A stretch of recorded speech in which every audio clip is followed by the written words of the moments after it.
Hello, dear students. Assalamu alaikum wa rahmatullahi wa barakatuh. Dear students, welcome back in NFTS 3.0 botany class. I hope you all are fine, and I extend the Ramadan greetings to all of you. May Almighty Allah accept our good deeds and remember me in your prayers. So, dear students, in today's session, we are going to discuss about one more chapter from our botany, that is the plant kingdom. So, dear students, plant kingdom पे हम आज यहाँ पे कुछ 35 to 40 questions discuss करेंगे, जिसमें से हम अपनी एनसीईआरटी को कवर करेंगे और मोस्ट प्रोबेबल क्वेश्चंस जो हमारे आने की चांसेस है वो हम यहाँ पे जो है डिस्कस करने की कोशिश करेंगे. So starting with the plant kingdom, we are moving to question number first. Screen के ऊपर आपका जो क्वेश्चन नंबर फर्स्ट यहाँ पे है, क्वेश्चन नंबर फर्स्ट आप देख रहे होंगे. क्वेश्चन हमसे पूछ रहा है, which of the following is true for artificial system of classification. आप सब ये जानते हो कि हमारा जो प्लांट किंगडम का चैप्टर है वहाँ पे डिफरेंट सिस्टम्स ऑफ क्लासिफिकेशंस दिए हुए हैं, जिसमें हमारा आर्टिफिशियल सिस्टम ऑफ क्लासिफिकेशन आ जाता है, नेचुरल सिस्टम ऑफ क्लासिफिकेशन आता है, और उसके साथ साथ जो है वहाँ पे एक फाइलोजेनिक सिस्टम ऑफ क्लासिफिकेशन जो नाम वहाँ पे लिखा हुआ है वो आपने देखा होगा. और उसके बाद जो है हम वहाँ पे 5 डिविजन्स प्लांट्स की बात करते हैं, जिसमें से आपका एल्गा आ जाता है, आपके ब्रायोफाइट्स आ जाते हैं, आपका टेरिडो, जिम्नो एंड एंजियोस्पर्म्स वहां पे आ जाते हैं. तो first of all systems of classifications पे ये नंबर फर्स्ट क्वेश्चन है, जहां पे हमसे ये पूछा जा रहा है कि विच of the following is true. That means हमें कोई एक यहाँ पे ट्रू स्टेटमेंट या एक ट्रू ऑप्शन देखना होगा for artificial system of classification. Artificial system of classification पे ये क्वेश्चन है, और यहाँ पे हमें देखना है कि इस पर्टिकुलर टाइप ऑफ क्लासिफिकेशन के रिलेटेड हमारा कौन कौन सा ऑप्शन यहाँ पे सही रहेगा. फर्स्ट ऑप्शन की जब हम बात करते हैं, यहाँ पे लिखा हुआ है, आप देख रहे होंगे, it is the earliest system of classification. हम जानते हैं कि सबसे पहले जो क्लासिफिकेशन का टाइप हमारा आ जाता है वो आर्टिफिशियल सिस्टम ही है, तो ये हमारा एक अर्लीस्ट सिस्टम ऑफ क्लासिफिकेशन बन जाता है. तो ये नंबर ए वाला स्टेटमेंट हमारा करेक्ट रहेगा, राइट.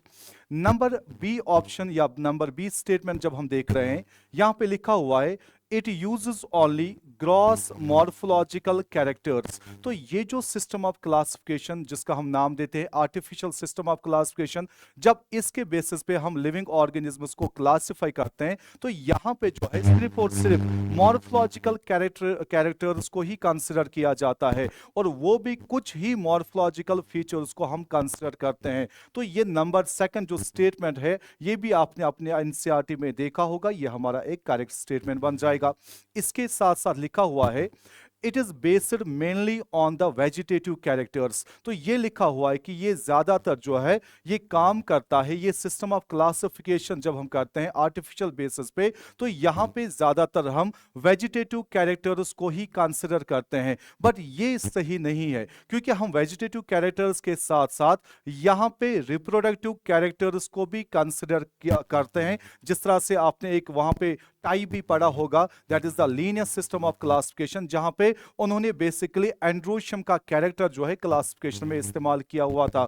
तो ये जो है ये यहाँ पे इनकरेक्ट स्टेटमेंट आ जाएगा, क्योंकि यहाँ पे लिखा हुआ था it is based mainly on the vegetative characters, but इसमें हम रिप्रोडक्टिव कैरेक्टर्स को भी कंसिडर करते हैं.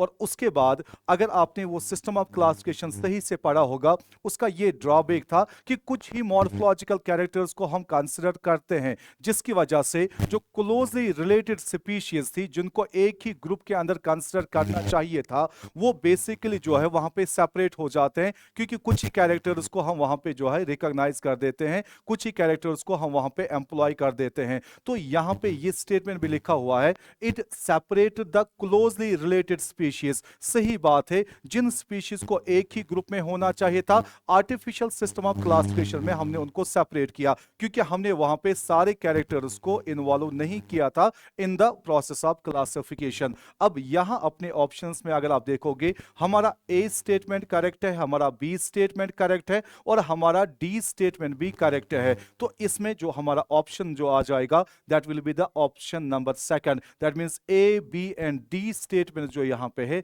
They are correct with respect to the artificial system of classification, right. तो ये हमारा आ गया यहां पे question number first about the systems of classification.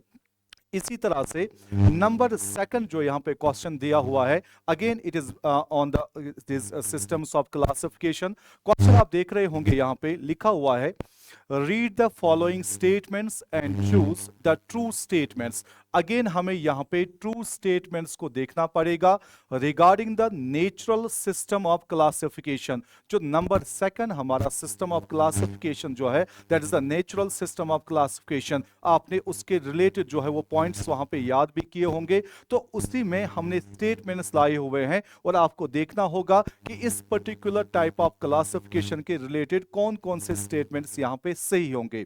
Number A statement जब हम यहाँ पे देख रहे हैं, लिखा हुआ है नंबर ए स्टेटमेंट के अंदर, it is based on the natural affinities among the living organisms. बिल्कुल सही बात है, हमारी एनसीईआरटी का पॉइंट है कि जो नेचुरल सिस्टम ऑफ क्लासिफिकेशन है, वहां पे जब हम दो ऑर्गेनिजम्स को रिलेट करते हैं तो वहां पे दो ऑर्गेनिजम्स के बीच में नेचुरल एफिनिटीज को देखा जाता है, राइट। तो दैट मीन्स ये वाला स्टेटमेंट हमारा करेक्ट आ जाएगा। हम उतना डिस्कशन पार्ट पे नहीं जा रहे हैं, हम यहाँ पे पर्टिकुलर क्वेश्चन जो है इन पे काम करेंगे ताकि आपके स्टेटमेंट्स करेक्ट कौन से, इनकरेक्ट कौन से, आपको जो है समझ आ जाए। इसी तरह से बी स्टेटमेंट जो हमारा यहाँ पे लिखा हुआ है, both internal and external features were taken into consideration। कि that means natural system of classification में हम internal features को भी अहमियत देते हैं as well as external features को भी अहमियत देते हैं। बिल्कुल सही बात है, यहाँ पे हम morphological features को भी consider करते हैं, यहाँ पे हम जो है organism के anatomical features को भी देखते हैं,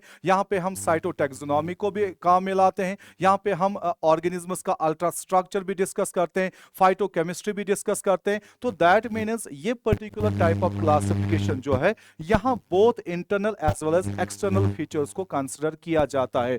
तो ये भी नंबर बी स्टेटमेंट हमारा करेक्ट आ जाएगा, राइट। उसके बाद सी स्टेटमेंट आप देख रहे होंगे, Bentham and Hooker gave the natural classification for flowering plants. That means जो हमारे एंजियोस्पर्म्स है उनके रिलेटेड बहुत सारी क्लासिफिकेशंस दी हुई है, उसमें एक क्लासिफिकेशन जो है जिसको आप नाम देते हो, that's named as Bentham and Hooker's classification. इन दोनों ने वो क्लासिफिकेशन दी थी और वो पर्टिकुलर टाइप ऑफ क्लासिफिकेशन जो है वो basically natural system of classification का ही एक एग्जाम्पल है। तो ये वाला स्टेटमेंट जो है, again it's a correct statement from our NCERT. और नंबर डी स्टेटमेंट अगर यहां पे देख रहे होंगे, लिखा हुआ है it uses only vegetative characters. मैंने आपको अभी बोला कि यहां पे हम वेजिटेटिव कैरेक्टर्स के साथ साथ रिप्रोडक्टिव कैरेक्टर्स को भी कंसिडर करते हैं। तो दैट मीन्स ये वाला स्टेटमेंट जो हमारा आ जाएगा, it will be the false statement. अब इसमें हमें देखना था कि कितने ट्रू स्टेटमेंट्स आ जाएंगे। हमारे तीन पहले के स्टेटमेंट्स ट्रू है,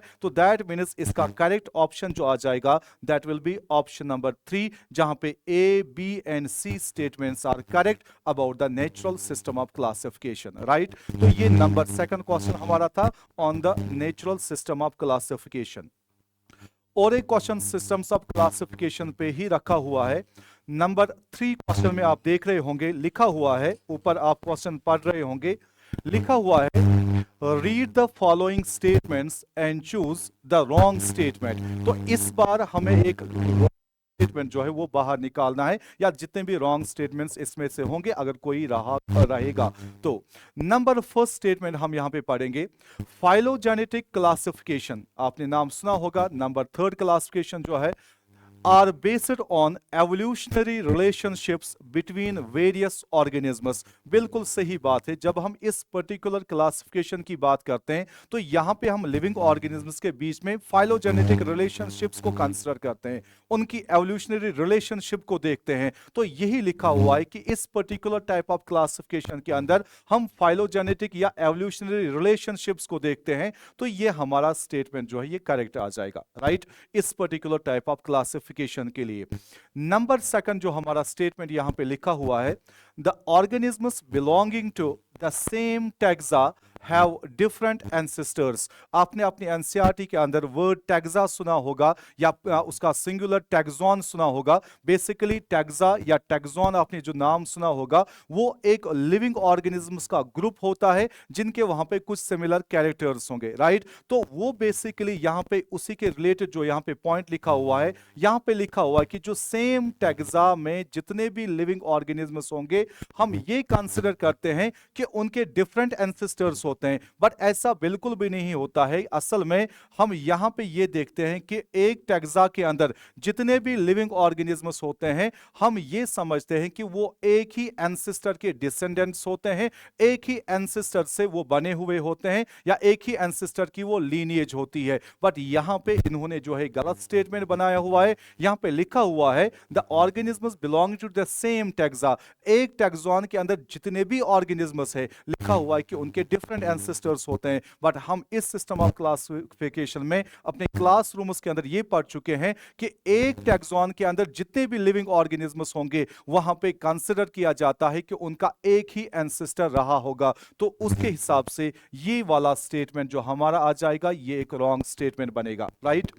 सो moving on to next statement, लिखा हुआ है phylogenetic system of classification uses information from many sources to resolve the difficulties in classification। ये भी आपने अपनी एनसीईआरटी की लाइन रखी जो याद रखी होगी कि जहां पे भी हमें कहीं पे डिफिकल्टी आ जाती है इस सिस्टम ऑफ क्लासिफिकेशन के अंदर तो वहां पे हम डिफरेंट सोर्सेज की इंफॉर्मेशन को कलेक्ट करते हैं ताकि हमारी वो डिफिकल्टीज वहां पे दूर हो जाए। जिस तरह से आपने नाम सुना होगा, हम न्यूमेरिकल टैक्सोनॉमी की हेल्प ले सकते हैं, हम कीमो टैक्सोनॉमी की हेल्प ले सकते हैं, हम वहां पे साइटो टैक्सोनॉमी की हेल्प ले सकते हैं। तो इसके हिसाब से ये वाला स्टेटमेंट जो हमारा आ जाएगा ये भी एक करेक्ट स्टेटमेंट आ जाएगा। तो ऊपर जो लिखा हुआ था कि हमें यहां पे रॉन्ग स्टेटमेंट्स को देखना था, इसमें एक ही रॉन्ग स्टेटमेंट जो हमारा आ गया वो जो हमारा यहां पे स्टेटमेंट नंबर बी आ गया। तो ऑप्शंस में आप देख रहे होंगे ऑप्शन नंबर 4 इस क्वेश्चन के रिलेटेड हमारा सही आंसर रहेगा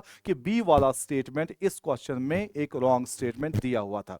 सो इस क्वेश्चन के बाद हम क्वेश्चन नंबर 4 पे जाएंगे। नेक्स्ट क्वेश्चन जो हमारा है ये भी क्लासिफिकेशन के रिलेटेड ही यहां पे रहेगा और क्वेश्चन में लिखा हुआ है रीड द फॉलोइंग स्टेटमेंट्स। जब हम इन स्टेटमेंट्स को पढ़ेंगे तो एंड पे हमें क्या देखना है, चूज द करेक्ट स्टेटमेंट्स। हमें करेक्ट स्टेटमेंट्स अगेन यहां पे देखने हैं पढ़ेंगे, राइट।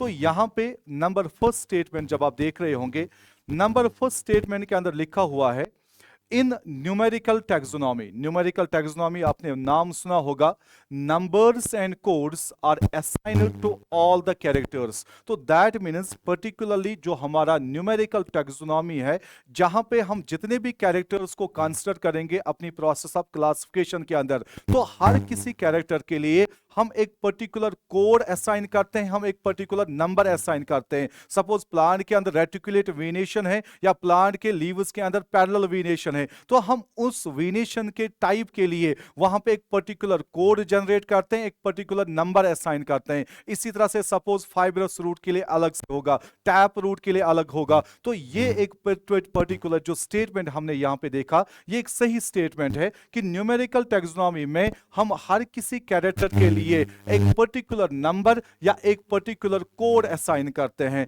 तो ये वाला स्टेटमेंट हमारा जो है ये करेक्ट स्टेटमेंट आ जाएगा। अच्छा, एक एडिशनल पॉइंट मैं आपको यहां पे याद दिलाऊं, आपने न्यूमेरिकल टैक्सोनॉमी के अंदर पढ़ा भी होगा, जब यहां पे डेटा को प्रोसेस किया जाता है तो उसके लिए हम इस पर्टिकुलर टाइप ऑफ क्लासिफिकेशन में कंप्यूटर्स का इस्तेमाल करते हैं। ये भी आपने वहां पे नाम सुना होगा, ये स्टेटमेंट पढ़ा होगा। और इसके साथ साथ ये भी आपने देखा होगा हम बहुत सारे मॉर्फोलॉजिकल फीचर्स को वहां पे कंसीडर करते हैं और at a time hundreds of जो है कैरेक्टर्स को हम कंसीडर करते हैं इस पर्टिकुलर टाइप ऑफ टैक्सोनॉमी के लिए या पर्टिकुलर टाइप ऑफ क्लासिफिकेशन के लिए। तो ये हमारा जो यहाँ पे नंबर फर्स्ट स्टेटमेंट है ये करेक्ट स्टेटमेंट आ जाएगा।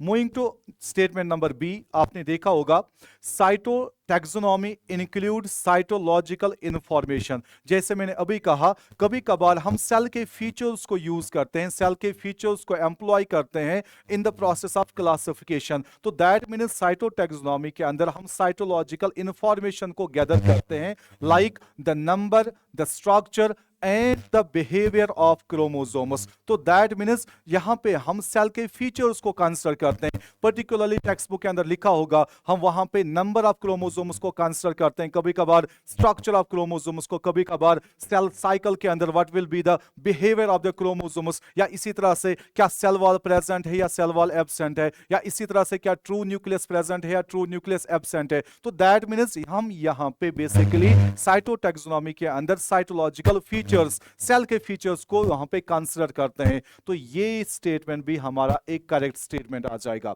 सो नेक्स्ट स्टेटमेंट लिखा हुआ है कीमोटैक्सोनॉमी। कीमोटैक्सोनॉमी आपने नाम सुना होगा, जहां पे हम केमिकल कॉन्स्टिट्यूएंट्स ऑफ सेल्स को यूज करते हैं, जहां पे भी हमें प्रॉब्लम लगेगी सिस्टम ऑफ क्लासिफिकेशन के अंदर। तो यहां पे लिखा हुआ है chemotaxonomy is used by taxonomist to resolve the confusions in classifications using chemical constituents of plants. Particularly आपने नाम सुना होगा सेकेंडरी मेटाबोलाइट्स जो प्लांट्स प्रोड्यूस करते हैं, उनको हम कंसीडर करते हैं कभी कभार प्रोसेस ऑफ क्लासिफिकेशन के अंदर। सपोज प्लांट क्या ओपियम बनाता है या नहीं बनाता, प्लांट क्या कोई और तरह का केमिकल कॉन्स्टिट्यूएंट बनाता है या नहीं बनाता, क्या निकोटीन बना पाता है, स्ट्राइचिन, बहुत सारे ऐसे सेकेंडरी मेटाबोलाइट्स है जिनको हम देखते हैं कि क्या वो प्लांट बनाता है या नहीं बनाता। तो उसके हिसाब से भी हम क्लासिफिकेशन करते हैं, उस पर्टिकुलर प्लांट को हम अपने पर्टिकुलर ग्रुप के अंदर जगह दे देते हैं। तो ये मुझे लगता है ये तीनों स्टेटमेंट्स जो हमारे यहाँ पे, ये तीनों स्टेटमेंट्स बिल्कुल सही स्टेटमेंट हमारे हैं।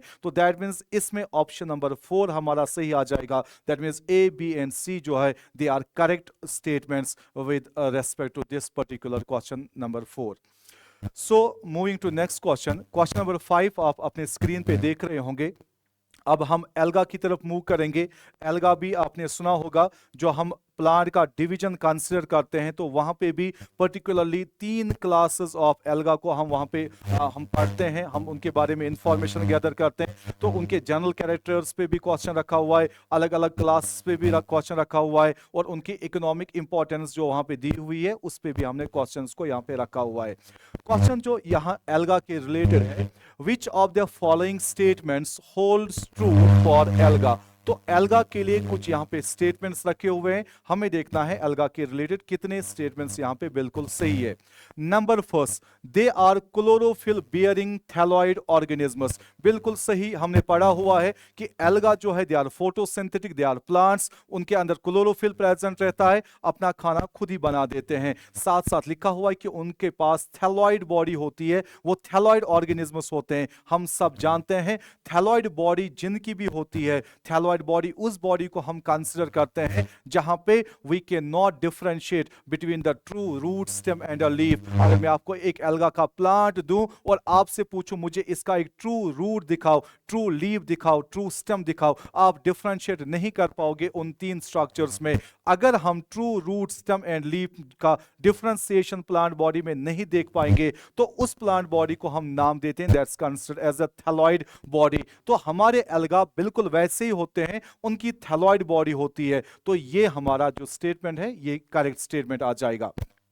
They are mainly fresh water organisms. अगर आपने पढ़ा होगा हमारे जो एल्गा होते हैं वो ज्यादातर एक्वाटिक होते हैं, राइट। और एक्वाटिक में मरीन इकोसिस्टम के अंदर भी हम उनको पाते हैं, एज वेल एज वो बेसिकली फ्रेश वाटर बॉडीज में भी पाए जाते हैं। तो बट यहां पे लिखा हुआ है they are mainly fresh water organisms, जहां पे होना चाहिए था कि वो एक्वाटिक है, और एक्वाटिक में वो फ्रेश वाटर भी हो सकते हैं एज वेल एज वो मरीन भी होने चाहिए। तो ये हमारा यहां पे एक इनकरेक्ट स्टेटमेंट आ जाएगा।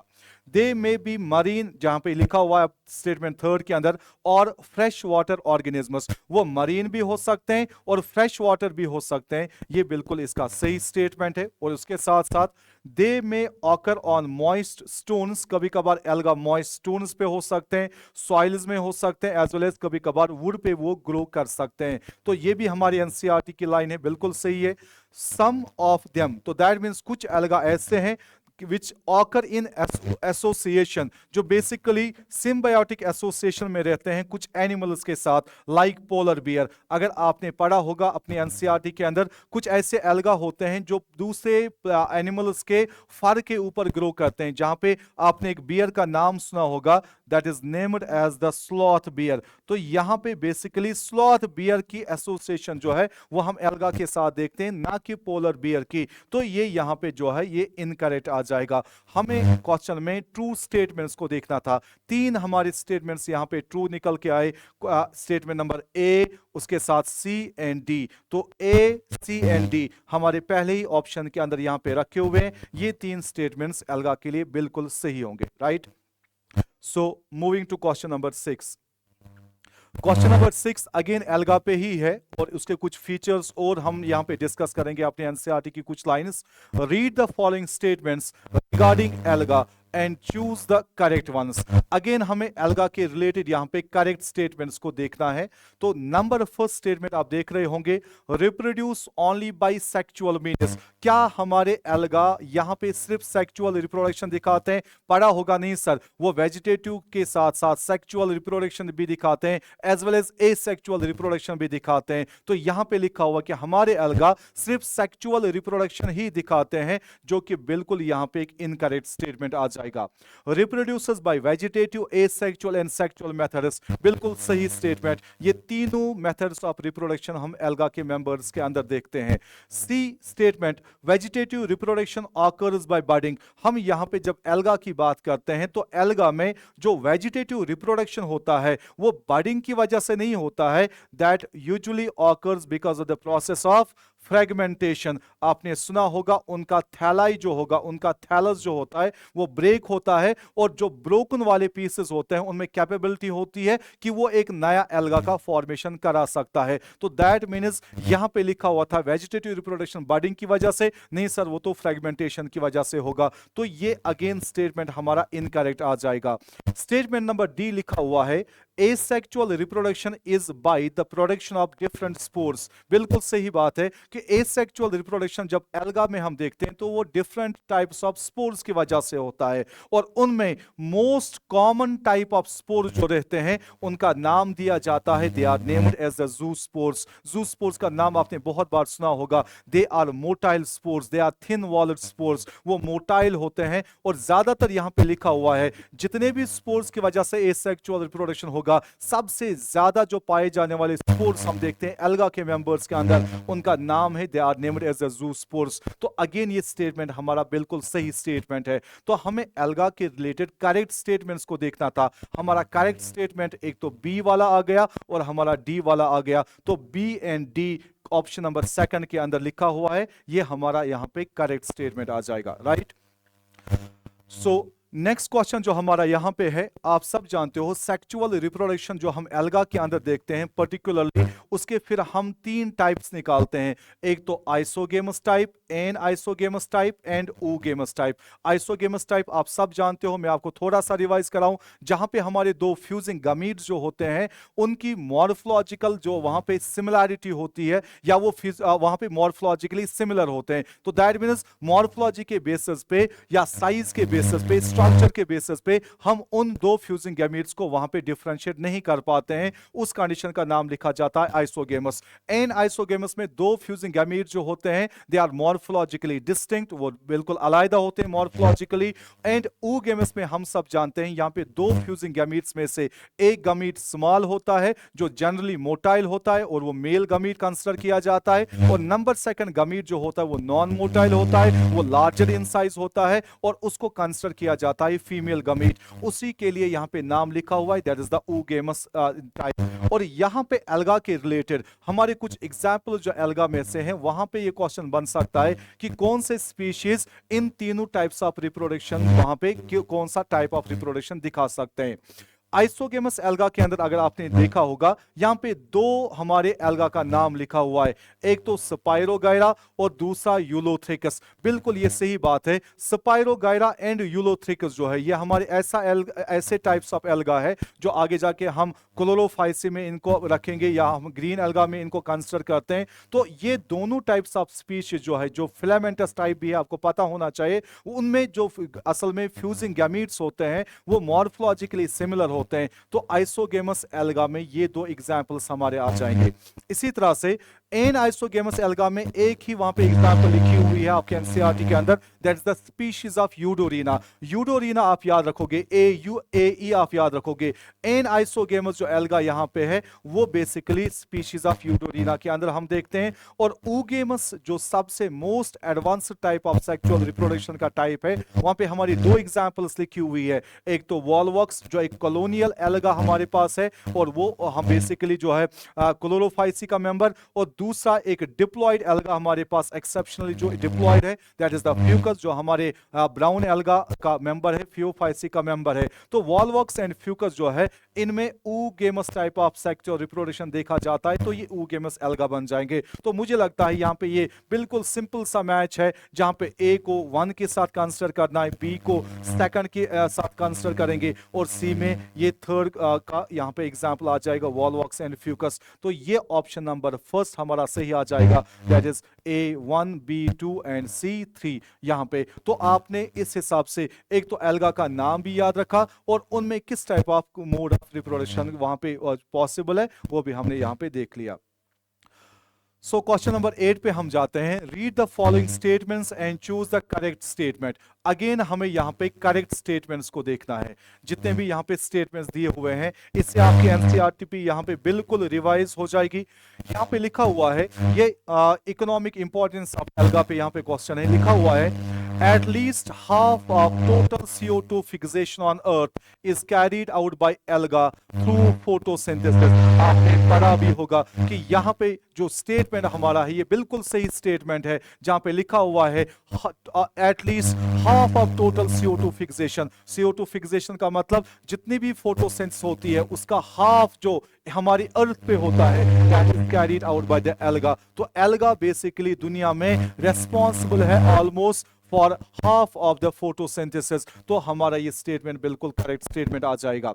Number second, being photosynthetic alga decrease the level of dissolved oxygen in their atmosphere। मैंने कुछ देर पहले आपको कहा हमारे एल्गा ज्यादातर एक्वाटिक एल्गा होते हैं, वो ज्यादातर हमारे जो है एक्वाटिक इकोसिस्टम के अंदर रहते हैं, और जहां पे वो फोटोसिंथेसिस करेंगे तो फोटोसिंथेसिस की वजह से they will evolve the oxygen, और ऑक्सीजन जो है वो वहां पे वाटर के अंदर चला जाएगा, और वाटर में डिसॉल्व ऑक्सीजन की कंसंट्रेशन इंक्रीज हो जाएगी। बट आप अपने स्टेटमेंट के अंदर देख रहे होंगे यहां पे लिखा हुआ है ये फोटोसिंथेटिक एल्गा डिसॉल्व्ड ऑक्सीजन अपने एटमॉस्फेयर में डिक्रीज करते हैं। नहीं, ये डिक्रीज नहीं करते, ये बेसिकली वहां पे उसको इंक्रीज कर देते हैं। तो यहां पे ये वाला स्टेटमेंट इनकरेक्ट आ जाएगा।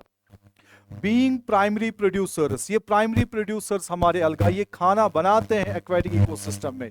Being primary producers of energy rich compounds they form the basis of food cycles of all aquatic animals. तो दैट मीन्स यहां पे लिखा हुआ है जो हमारे एल्गा के मेंबर्स है वो खाना खुद ही बनाते हैं, तो ट्रॉपिक लेवल्स में वो प्राइमरी प्रोड्यूसर्स में आ जाते हैं, जिनकी वजह से वहां पे फूड साइकिल आगे चलेगा। तो दैट मीन्स जितने भी वहां पे हमारे एक्वाटिक एनिमल्स है उनके लिए वहां पे खाना बनता चला जाएगा। तो ये भी एक बिल्कुल सही यहाँ पे स्टेटमेंट है, ये प्राइमरी प्रोड्यूसर्स होते हैं, खाना खुद बनाते हैं, तो दूसरे फूड चेन्स के लिए ये सबसे ज्यादा जरूरी है, फूड चेन्स की एनर्जी यहां से ही आ जाती है।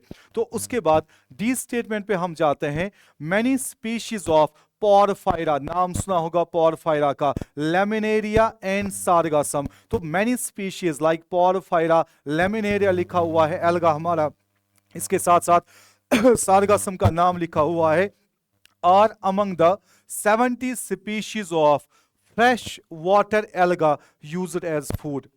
तो दैट मीन्स हमने ये भी पढ़ा हुआ है बहुत सारे एल्गा हमारे ऐसे हैं जिनको हम एज अ फूड मटेरियल खाते हैं, चाहे वो एनिमल्स के लिए कभी कभार फॉडर बन जाते हैं या हमारे जो है ह्यूमंस के लिए कभी कभार फूड मटेरियल बन जाते हैं। तो बिल्कुल सही बात है, बहुत सारी स्पीशीज जैसे 70 स्पीशीज में से पोरफायरा, लेमिनेरिया, सारगासम जो है they are used as a food. But एक गलती हमने यहाँ पे पकड़ ली, यहाँ पे लिखा हुआ है कि ये स्पीशीज जो है they are fresh water alga. ये फ्रेश वाटर एल्गा नहीं होते हैं, आपने अपनी एनसीईआरटी को सही से पढ़ा होगा, these are among the marine alga, ये मरीन फॉर्म्स ऑफ एल्गा होते हैं। तो ये फ्रेश वाटर की जगह पे मरीन होना चाहिए, बट फ्रेश वाटर एल्गा ही लिखे हुए हैं, जिसकी वजह से ये वाला स्टेटमेंट हमारा इनकरेक्ट स्टेटमेंट आ जाएगा, राइट। तो क्वेश्चन में हमें ढूंढना था कि कौन सा करेक्ट स्टेटमेंट आ जाएगा। हमारा ए स्टेटमेंट करेक्ट है और हमारा यहाँ पे सी करेक्ट है, तो ए एंड सी ये ऑप्शन नंबर 4 में हम देख रहे हैं। A and C are correct statements about the economic importance of alga here, right.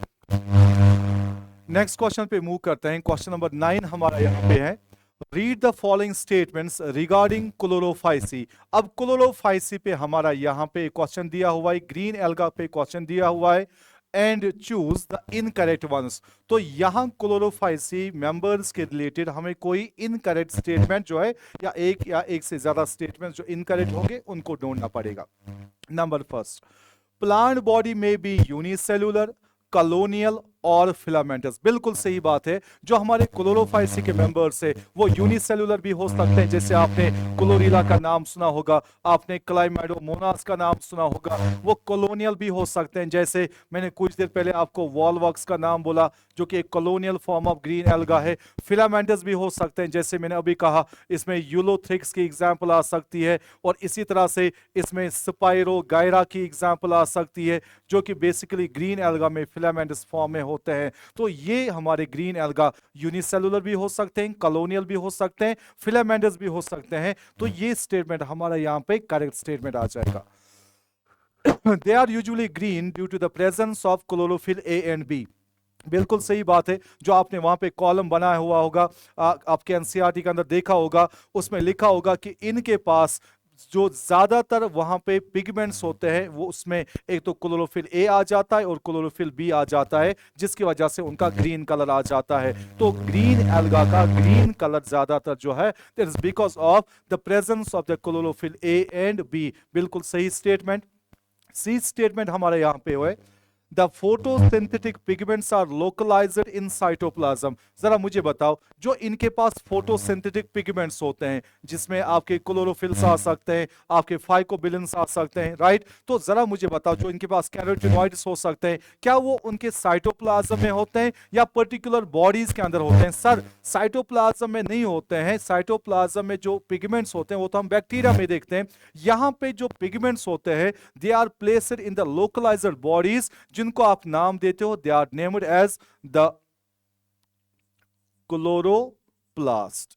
तो असल में यहां पे क्लोरोप्लास्ट के अंदर पिगमेंट्स होते हैं, बट क्लोरोप्लास्ट के बदले यहां पे साइटोप्लाज्म लिखा हुआ है, जिसकी वजह से आपका ये वाला स्टेटमेंट यहां पे इनकरेक्ट बन जाएगा, राइट। डी ऑप्शन पे लिखा हुआ है their chloroplast are always cup shaped. नहीं, बिल्कुल गलत बात है। हमने ये पढ़ा हुआ है उनके क्लोरोप्लास्ट डिफरेंट शेप्स के हो सकते हैं, रिबन शेपर, स्पाइरल हो सकते हैं, कभी कभार डिस्कॉइड हो सकते हैं, रेटिकुलेट हो सकते हैं, प्लेट लाइट हो सकते हैं, बट यहाँ पे लिखा हुआ है कि इनके क्लोरोप्लास्ट हमेशा कप शेपर होते हैं। नहीं, उसमें तो मल्टीपल शेप्स हो सकते हैं। कप शेप तो यूजुअली हम क्लाइमेडोमोनास के अंदर देखते हैं। अच्छा, यही वाला स्टेटमेंट जो हमारा है, अगेन ये एक फॉल्स स्टेटमेंट बन जाएगा।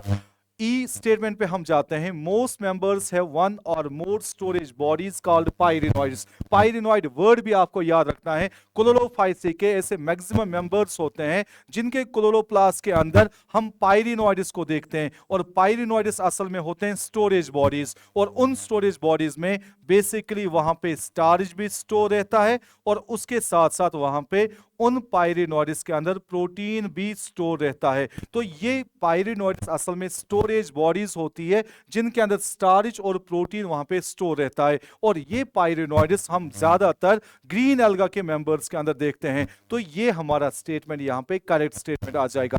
इनकरेक्ट स्टेटमेंट्स हमें देखने थे, तो दो हमारे इनकरेक्ट आ गए, सी एंड डी। तो सी एंड डी हमारे ऑप्शन नंबर 3 में यहाँ पे रखे हुए हैं। तो जिस हिसाब से आपने क्लोरोफाइसी का ये वाला स्टेटमेंट का यहाँ पे ग्रुप पढ़ा, इस हिसाब से आपका ये सारा एनसीईआरटी का पोर्शन यहाँ पे क्लियर हुआ होगा, राइट। ये हमारा क्वेश्चन नंबर 9 था। Moving on to next question, that's question number 10। लिखा हुआ है choose the wrong statement. Again एक रॉन्ग स्टेटमेंट्स हमें यहां पे देखते हैं रिगार्डिंग द ब्राउन एल्गा। अब ब्राउन एल्गा की बारी आ गई, जिनको आप टेक्निकली नाम देते हो फियोफाइसी, उनके रिलेटेड यहां पे आपको रॉन्ग स्टेटमेंट जो है वो देखने हैं। अब रॉन्ग स्टेटमेंट इनके रिलेटेड कौन कौन सा है, जरा हम देख लेंगे। They are found mainly in fresh water. आप सब जानते हो जो हमारे ब्राउन एल्गा के मेंबर्स होते हैं, जिनमें हमारे कैल्प्स भी आ जाते हैं, जो लार्जेस्ट एल्गा में आ जाते हैं, जिनका साइज या जिनकी लेंथ वहां पे ग्रेटर देन 100 मीटर्स भी हो सकते हैं। आपने ये सारी लाइंस पढ़ी होगी। ये हमारे पास जो ज्यादातर ब्राउन एल्गा होते हैं, ये ज्यादातर मरीन इकोसिस्टम के अंदर पाए जाते हैं, बट यहाँ पे लिखा हुआ है वो ज्यादातर फ्रेश वाटर में पाए जाते हैं। एनसीईआरटी की लाइन है, they are mostly marine forms. तो हमारा यहाँ पे ये ए स्टेटमेंट फॉल्स आ गया।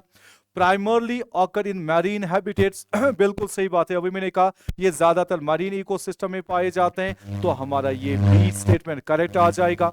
Pauses chlorophyll A and C, carotenoids and xanthophylls, बिल्कुल सही बात है। जब इनके पिगमेंट्स को आप पढ़ते हो तो आप जानते हो कि ब्राउन एल्गा के मेंबर्स के अंदर क्लोरोफिल ए और सी के साथ साथ कैरोटिनॉइड्स भी पाए जाते हैं और ज़ैंथोफिल भी पाया जाता है। ज़ैंथोफिल आपको पता होगा, इन ज़ैंथोफिल्स में एक पर्टिकुलर टाइप ऑफ पिगमेंट आ जाता है जिसका नाम दिया जाता है, दैट्स कॉल्ड इज फ्यूकोज़ैंथिन, और उसी फ्यूकोज़ैंथिन की वजह से ये different shades of brown colour के आ जाते हैं, ये हमारे ब्राउन एल्गा के मेंबर्स। तो that means they possess chlorophyll A, C, carotenoids as well as xanthophylls, जिसमें आपका पर्टिकुलरली फ्यूकोज़ैंथिन आया, ये हमारा एक करेक्ट स्टेटमेंट यहां पे है। फ्यूकोज़ैंथिन इज प्रेजेंट इन द, मैंने अभी कहा फ्यूकोज़ैंथिन, जिसकी वजह से इनका ब्राउन कलर का डिफरेंट शेड आ जाता है, तो ये स्टेटमेंट भी हमारा यहाँ पे राइट स्टेटमेंट होगा। तो रॉन्ग स्टेटमेंट हमारा ए है, सिर्फ और सिर्फ ए, तो ऑप्शन नंबर 4 में लिखा हुआ है ए ओनली, राइट। तो ये और एक क्वेश्चन हमने ब्राउन एल्गा के मेंबर्स में यहाँ पे देखा। इसके अलावा ब्राउन एल्गा में आप ये भी याद रख सकते हो, उनकी प्लांट बॉडी में वो डिफरेंट पार्ट्स होते हैं, होल फास्ट टाइप, एक स्टेम लाइक स्ट्रक्चर, फ्रॉन्ट्स होते हैं which are basically the leaf like structures, जो है आपने याद रखा होगा। नेक्स्ट यहाँ पे लिखा हुआ है, क्वेश्चन है चूज द करेक्ट स्टेटमेंट। इस बार हमें करेक्ट स्टेटमेंट्स देखते हैं from given below statements, right. तो ये स्टेटमेंट्स को जब हम देखते हैं, इसमें करेक्ट स्टेटमेंट कौन कौन सा हमारे लिए, brown alga vary in colour from olive green to various shades of brown. अभी हमने ये डिस्कस किया कि इनमें डिफरेंट शेड्स आ जाते हैं ब्राउन कलर के, जो वेरी करते हैं from olive green to different shades of brown colour. ये एक बिल्कुल हमारा स्टेटमेंट, बिल्कुल सही statement. Food is stored as complex carbohydrate like laminarin and mannitol। ये भी हमने पढ़ा हुआ है, जो हमारे हमारे इस ब्राउन एल्गा के मेंबर्स होते हैं, जब वो फूड मटेरियल को स्टोर करते हैं तो वो एक कॉम्प्लेक्स कार्बोहाइड्रेट के फॉर्म में स्टोर करते हैं, जिसका आप नाम देते हो, that is named as the laminarin और that is named as the mannitol। तो ये स्टेटमेंट हमारा बिल्कुल यहाँ पे बिल्कुल करेक्ट स्टेटमेंट है with respect to the brown alga. ये सारी चीजें आपको रिवाइज करनी है, ये सारी चीजें आपको याद भी रखनी है। Vegetative cells lack a cell wall. मुझे बताओ, वेजिटेटिव सेल्स क्या, इनकी बॉडी की सेल्स, राइट, क्या उनके अंदर सेल वॉल नहीं होगा? सर ये तो प्लांट्स है, इनमें तो सेल वॉल होना चाहिए। तो दैट मींस इनके वेजिटेटिव सेल्स में सेल वॉल रहता है, तो यहाँ पे लिखा हुआ है कि उनमें सेल वॉल नहीं है, ये फॉल्स स्टेटमेंट आ जाएगा। The gametes in brown alga are pyriform. तो दैट मींस ये जो गमीट्स बनाते हैं वो पायरीफॉर्म होते हैं। आप सब जानते हो पियर शेप जहां पे रहती है उसको आप नाम देते हो pyriform. And bear two laterally attached flagella, ये भी आपने पढ़ा होगा, जहां पे फ्लैजिलेशन लिखा होगा इन पर्टिकुलर टाइप्स ऑफ एल्गा के रिलेटेड। आपने क्लोरोफाइस के मेंबर्स के रिलेटेड फ्लैजिला देखा होगा, राइट। 2 to 8 एपाइकल हो सकते हैं, इक्वल हो सकते हैं, और इसी तरह से ब्राउन एल्गा में जो नंबर ऑफ फ्लैजिला हो सकता है वो भी आपने देखा होगा, 2 हो सकते हैं, लेटरली प्लेस्ड होंगे, राइट, और वो अनइक्वल होते हैं। तो यहाँ पे वही सारी चीजें आपको रिवाइज करने लिखा हुआ है। जब ये ब्राउन एल्गा गमीट्स बनाते हैं, वो गमीट्स पियर शेपर्ड होते हैं, बिल्कुल सही, और उन गमीट्स में ज्यादातर हम देखते हैं टू लेटरली अटैच्ड फ्लैजिला भी होते हैं, जो कि वहां पे अनइक्वल रहते हैं। तो ये वाला स्टेटमेंट भी इनमें बिल्कुल सही है। एक चीज आप यहां पे याद रखोगे, यहां पे ब्राउन एल्गा में गमीट्स जो होते हैं वो पियर शेपर्ड होते हैं, और इनके जो स्पोर्स बनते हैं, जू स्पोर्स, वो भी वहां पे पियर शेपर्ड ही रहते हैं, और उनमें फ्लैजिलेशन ऑलमोस्ट सेम हम देखते हैं। तो ये अगेन ये जो स्टेटमेंट हमने ब्राउन एल्गा के रिलेटेड देखा, ये हमारा करेक्ट स्टेटमेंट। तो करेक्ट स्टेटमेंट हमारे ए, बी और डी आ गए, तो ए, बी और डी हमारे ऑप्शन नंबर सेकंड में यहां पे रखे हुए, राइट। तो ये और एक चीज हमने ब्राउन एल्गा के रिलेटेड यहां पे याद रखा। मूविंग टू नेक्स्ट क्वेश्चन, लिखा हुआ है चूज द रॉन्ग स्टेटमेंट। इस बार रॉन्ग स्टेटमेंट हमें देखना है regarding the red alga. Red alga के रिलेटेड जो पॉइंट यहाँ पे लिखे हुए हैं, हमें कोई जो है रॉन्ग स्टेटमेंट उनके बारे में देखना पड़ेगा।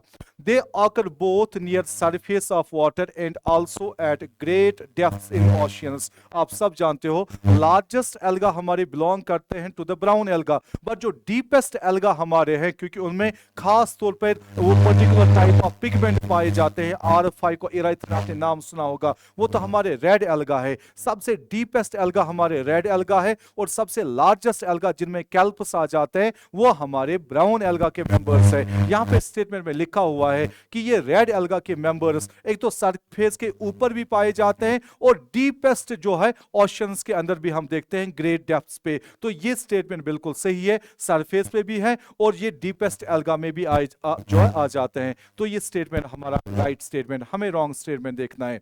The food is stored in the form of floridean starch. ये भी आपने नाम सुना होगा, जिस तरह से मैंने अभी कहा जो हमारे ग्रीन एल्गा के मेंबर्स होते हैं वहां पे फूड मटेरियल जो है वो स्टार्च के फॉर्म में वहां पे स्टोर रहता है, कभी कभार ऑयल ड्रॉपलेट्स के फॉर्म में भी। और इसी तरह से ब्राउन एल्गा के अंदर जो स्टोर फूड मटेरियल रहता है हमारा, दैट इज जो आपने अभी देखा जो एक कॉम्प्लेक्स कार्बोहाइड्रेट के फॉर्म में, दैट इज लैमिनारिन और मैनिटाल। और यहाँ पे जो फूड मटेरियल स्टोर फॉर्म में रहता है इन रेड एल्गा के मेंबर्स के अंदर, उसको आप नाम देते हो that's named as the floridean starch. आपने सुना होगा that is similar in structure to the amylopectin, याद रहेगा आपको। और वो चीजें जो है आप अपनी एनसीईआरटी से भी चेक कर सकते हो। तो ये फूड मटेरियल स्टोर जो रहता है that's in the form of floridean starch, ये सही है।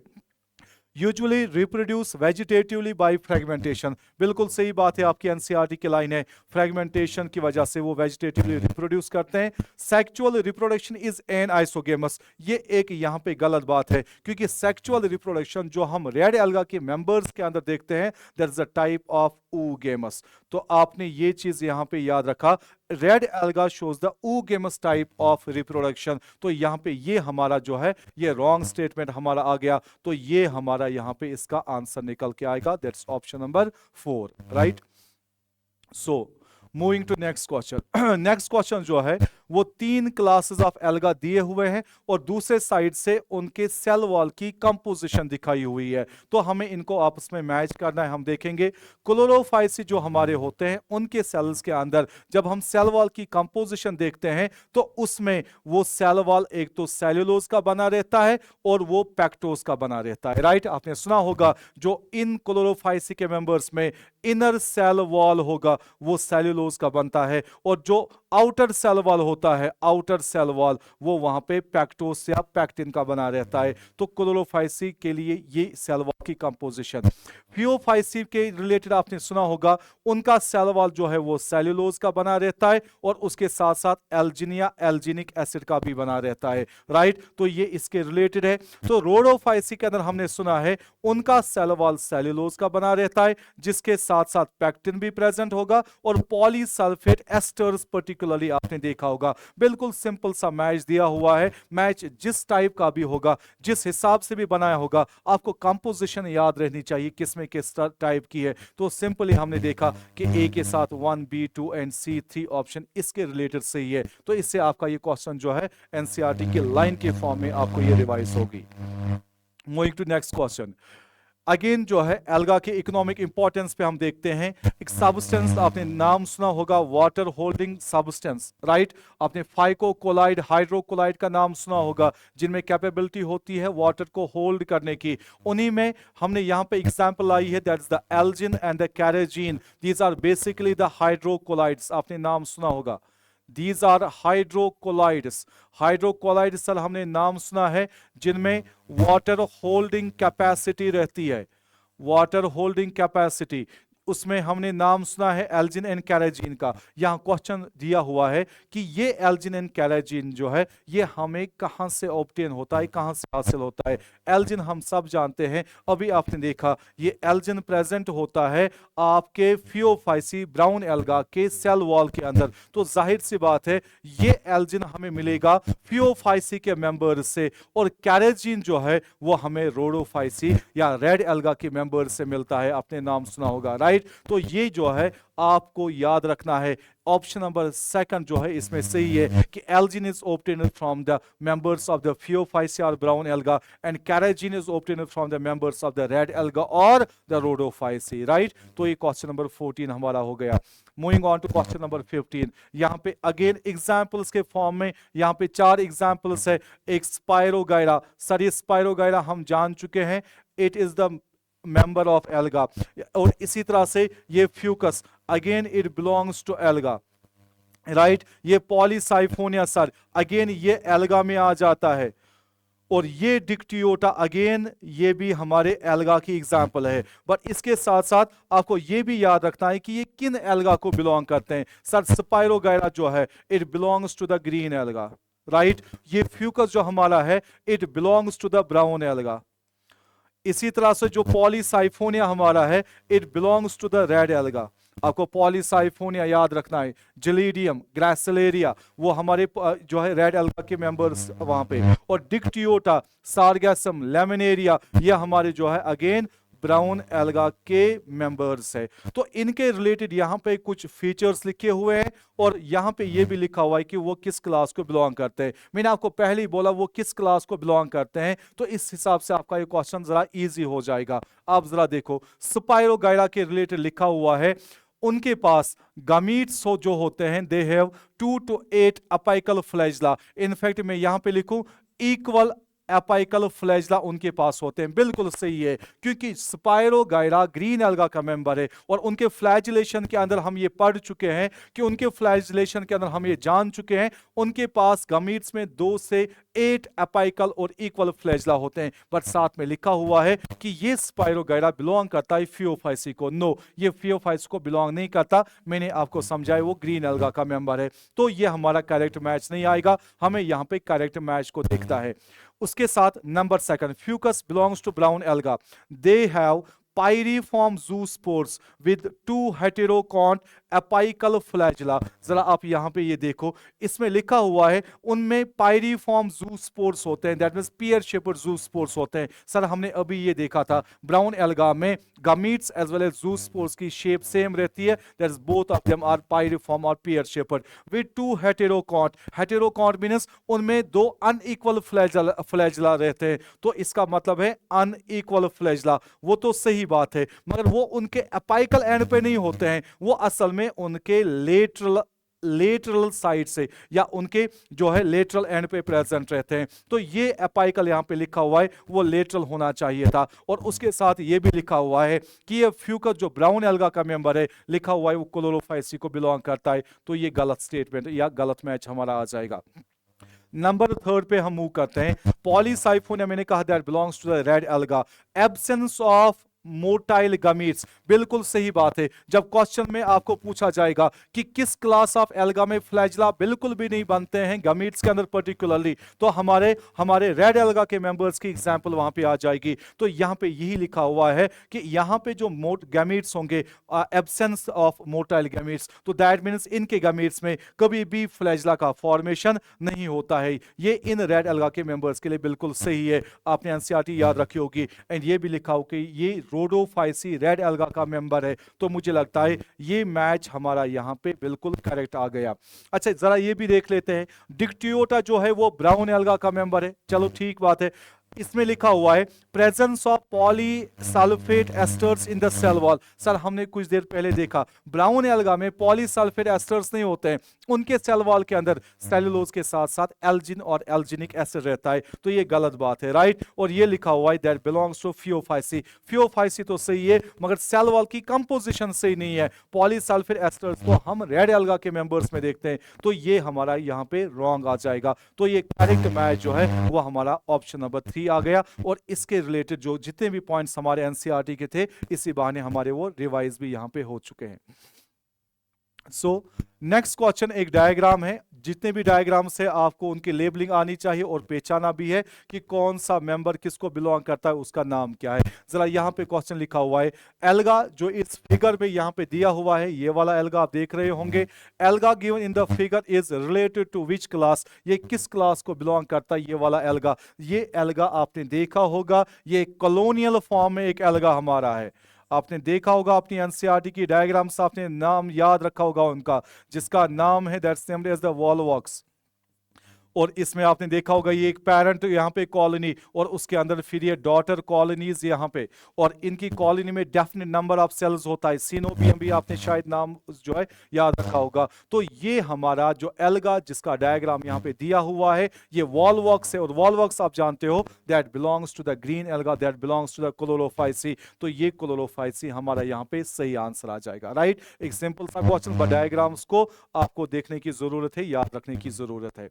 नेक्स्ट क्वेश्चन पे हम मूव करते हैं। क्वेश्चन में लिखा हुआ है which of the following statement is incorrect. तो इस बार इनकरेक्ट स्टेटमेंट देखना है विद रिलेट टू ब्रायोफाइट्स। तो दैट मीन्स हम सेकंड डिवीजन पे यहां पे आ चुके हैं एल्गा के बाद। Now we are moving to bryophytes. Bryophytes की हम बात करेंगे। तो ब्रायोफाइट्स जो है आप सब जानते हो इनकी मेन प्लांट बॉडी जो होती है वो हैप्लॉइड होती है, गमीटोफाइट उसका नाम दिया जाता है, और उसके बाद जो है वो later on alternation of generation के अंदर स्पोरोफाइट भी बनाते हैं। हम ज्यादा डिस्कशन पे नहीं जाएंगे, क्वेश्चंस को हम देखेंगे जरा। इनके रिलेटेड यहाँ पे इनकरेक्ट स्टेटमेंट हमें देखना है। लिखा हुआ है commonly grow in moist shady areas in the hills. बिल्कुल सही बात है, हमारी एनसीईआरटी की लाइन है। ये ज्यादातर सिक्योफाइट्स होते हैं, शेड लविंग प्लांट्स होते हैं। तो ये हमारा इसका सही ऑप्शन आ जाएगा।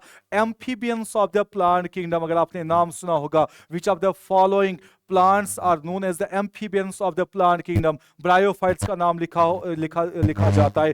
सर ये एम्फीबियंस ऑफ प्लांट किंगडम क्यों माने जाते हैं? आपको अपने टीचर्स ने पढ़ाया होगा। बेसिकली ये अपने सेक्सुअल रिप्रोडक्शन के लिए they depend on the agency of the water. असल में इनका जो मेल गमीट होता है उस मेल गमीट को फीमेल गमीट तक कैरी करने के लिए they will depend on the water. That's why ये अपने सेक्सुअल रिप्रोडक्शन के लिए वाटर पे डिपेंडेंट रहते हैं। That's why they are named as the amphibians of the plant kingdom. Amphibians of plant kingdom माने जाते हैं, बिल्कुल सही बात है।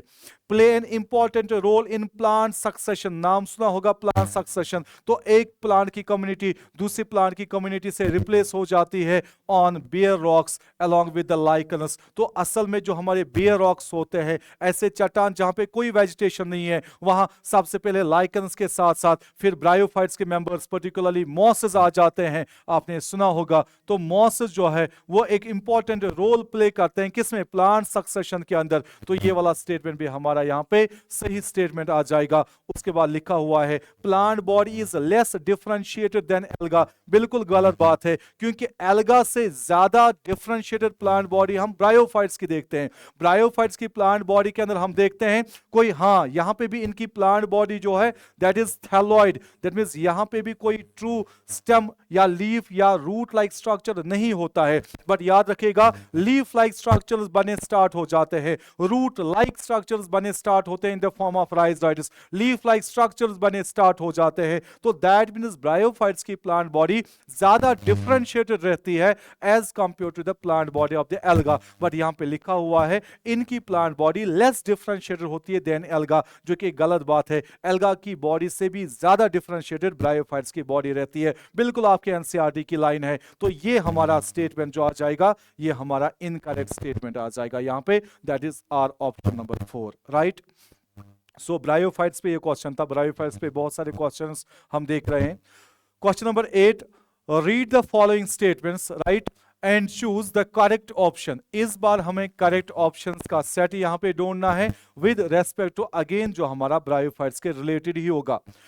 Gametophytic plant body in bryophytes is attached to the substratum by unicellular और multicellular rhizoids। हम सब ये जानते हैं कि जो मेन प्लांट बॉडी रहती है, आप ये याद रखिएगा जरा, जो मेन प्लांट बॉडी रहती है किनकी? ब्रायोफाइट्स की। उनकी मेन प्लांट बॉडी होती है हैप्लॉइड, और उस हैप्लॉइड मेन प्लांट बॉडी का काम क्या रहता है? That is the formation of gametes.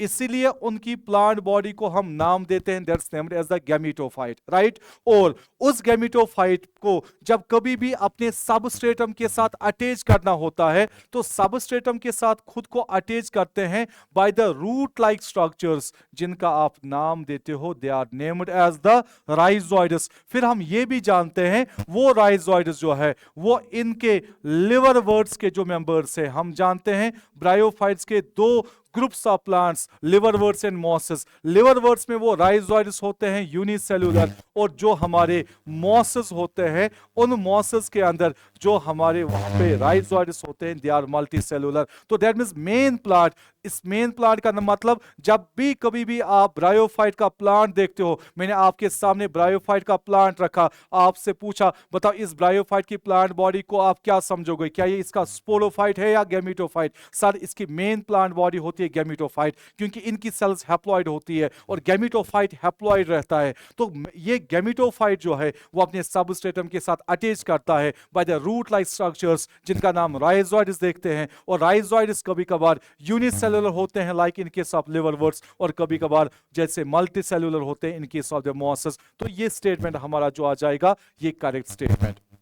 Second, the main plant body of bryophytes is diploid. यहां पे आपने पकड़ लिया, मैंने आपको पहले ही बोला इनकी मेन प्लांट बॉडी गैमेटोफाइट होती है और गैमेटोफाइट मेन प्लांट बॉडी होती है हैप्लॉइड। सर हैप्लॉइड क्यों होती है? क्योंकि उसको तो गैमीट्स बनाने हैं और गैमीट्स तो हैप्लॉइड होते हैं, राइट। और इसके साथ साथ ये स्टेटमेंट जो हमारा आ गया that is incorrect one. Sex organs in bryophytes are multicellular, बिल्कुल सही बात है। जो इनके सेक्स ऑर्गन्स होते हैं इन द फॉर्म, जो हम पढ़ते हैं आगे जाके, in the form of the antheridium and in the form of the archegonium, जो इनके सेक्स ऑर्गन्स होते हैं एल्गा में तो यूनिसेलुलर होते हैं मगर इनमें वो मल्टीसेलुलर होते हैं। और that means sex organs gametangia जिसका आप असल में नाम देते हो, इन ब्रायोफाइट्स आर मल्टीसेलुलर, बिल्कुल सही बात है। इनके जो सेक्स ऑर्गन्स होते हैं जिनमें मेल गैमीट और फीमेल गैमीट बनता है, जिनको आप रेस्पेक्टिवली नाम देते हो एंथीडियम एंड आर्किगोनियम, वो असल में मल्टी सेलुलर स्ट्रक्चर्स होते हैं। तो ये सही बात है।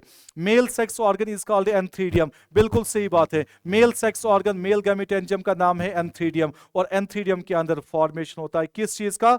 मेल गैमीट का। तो दैट मींस ये स्टेटमेंट अगेन सही। और female sex organ is called oogonium, गलत बात है। ओगोनियम फीमेल सेक्स ऑर्गन का नाम हम देते हैं but only in case of alga. While as alga के बाद हम जब ब्रायोटेरोजिम्नो की बात करते हैं तो यहां पे आर्किगोनियम का फॉर्मेशन होता है। तो यहां sex organ, female sex organ का नाम होना चाहिए आर्किगोनियम, ना कि ओगोनियम। तो ये स्टेटमेंट हमारा ब्रायोफाइट्स के लिए यहां पे फॉल्स होगा। ऊपर हमें देखना था करेक्ट ऑप्शन, तो ए और उसके साथ सी और डी हमारे सही है। तो ये ऑप्शन नंबर 3 यहां पे सही है। A, C and D they are correct with respect to the algae, algae के बॉडी के रिलेटेड, राइट, और पर्टिकुलरली गैमेटोफाइट के बारे में। नेक्स्ट हमारा क्वेश्चन है choose the correct statements regarding liverworts. जैसे मैंने अभी आपको कहा एक ग्रुप ऑफ प्लांट्स जो हमारे ब्रायोफाइट्स के अंदर आ जाता है उनको आप नाम देते हो, they are named as the liverworts. और लिवरवर्ट्स में जो सबसे इंपॉर्टेंट एग्जांपल आपकी है that is the plant which is named as the Marchantia. एक डायोशियस प्लांट मार्केंशिया नाम सुना होगा, वो हमारे लिवरवर्ट्स की एग्जांपल है। तो लिवरवर्ट्स के रिलेटेड यहाँ पे क्वेश्चन जो है इसमें आपको यहाँ पे स्टेटमेंट्स में करेक्ट सेटअप स्टेटमेंट देखना पड़ेगा। Number first, male and female sex organs are produced either on the same thallus or different. तो दैट मीन्स यहां पे लिखा हुआ है इनका जो थैलस होता है, इनका जो बेसिकली गैमेटोफिटिक प्लांट बॉडी होता है, लिखा हुआ है उनके ऊपर सेक्स ऑर्गन्स बनेंगे। सही बात है, क्योंकि जो गैमेटोफाइट होता है, आपने लिखा भी होगा पढ़ा भी होगा, gametophytes are related to the formation of gametes, है ना। तो यहां पे लिखा हुआ है ये गैमेटोफाइट्स जो यहां पे है फीमेल सेक्स ऑर्गन या जो मेल सेक्स ऑर्गन इस गैमेटोफाइट से बनेगा, या तो वो एक ही गैमेटोफाइट से बनेगा या डिफरेंट गैमेटोफाइट से बनेगा। तो दैट मींस इन लिवरवर्ट्स में कुछ ऐसे प्लांट्स है जो मोनोशियस होंगे, कुछ ऐसे प्लांट्स है जो डायोशियस होंगे। बिल्कुल सही बात है। Male and female sex organs are produced either on the same thallus or different. कभी कभार एंथीडियम और आर्किगोनियम एक ही थैलस पे बनेगा, एक ही गैमेटोफिटिक प्लांट पे बनेगा, और कभी कभार मेल गैमेटोफाइट अलग होता है, फीमेल गैमेटोफाइट अलग होता है, जहां respectively mail and female sex organs का फॉर्मेशन किया जाता है। इसमें मैंने अभी आपको कहा जैसे ये मार्केंशिया लिवरवर्ट्स की जो एग्जांपल है, इसका मेल गैमेटोफाइट अलग होता है जो मेल सेक्स ऑर्गन का फॉर्मेशन कराएगा, फीमेल गैमेटोफाइट अलग होता है। टेक्स्ट बुक की जो डायग्राम से आपने देखी होगी, तो मेल गैमेटोफाइट अलग, फीमेल गैमेटोफाइट अलग होगा। इसलिए इसको हम यहां पे for the sake of convenience इसको डायोशियस हम मानते हैं, क्योंकि अलग अलग जो थैलस की बॉडी होती है उन पे अलग अलग जो है सेक्स ऑर्गन्स का फॉर्मेशन हो जाता है।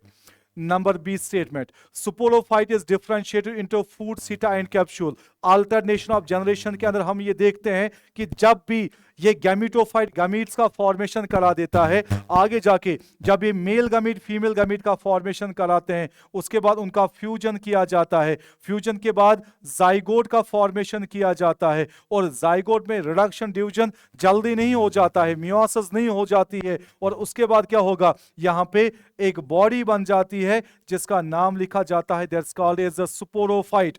और वो स्पोरोफाइट अलग से जमीन के ऊपर लगी नहीं रहती है, वो स्पोरोफाइट अपने ही गैमीटोफाइट के साथ अटैच रहता है, उसके साथ वो जो है वहां पे एंकर रहता है, और वहीं से वो फूड मटेरियल को जो है एब्जॉर्ब कर लेता है। तो यहाँ पे लिखा हुआ है sporophyte is differentiated into foot, seta and capsule. ये जो स्पोरोफाइट बनता है इसके 3 पार्ट्स रहते हैं, उनमें से एक पार्ट जिसकी वजह से वो अपने गैमीटोफाइट के साथ अटैच करके रखेगा, फूट नाम आपने उसका दिया होगा, और एक स्टाक लाइक स्ट्रक्चर सीटा नाम दिया होगा, और एक यहां पे एक ऐसी बॉडी जिसके अंदर स्पोर्स का फॉर्मेशन किया जाएगा, एक स्पोरेंजिया बनता है जिसका नाम कैप्सूल है। ज्यादातर हम ऐसा ही देखते हैं ब्रायोफाइट्स के अंदर, लिवर वर्ड्स हो या मॉसेस हो, वहां पे ज्यादातर गैमीटोफाइट से जब स्पोरोफाइट बनाया जाता है, उस स्पोरोफाइट के ये 3 पार्ट्स रहते हैं। तो ये स्टेटमेंट आप देखोगे, स्पोरोफाइट जो है दैट इज डिफरेंशिएटेड इनटू फूट, सीटा एंड कैप्सूल। तो ये हमारा स्टेटमेंट जो है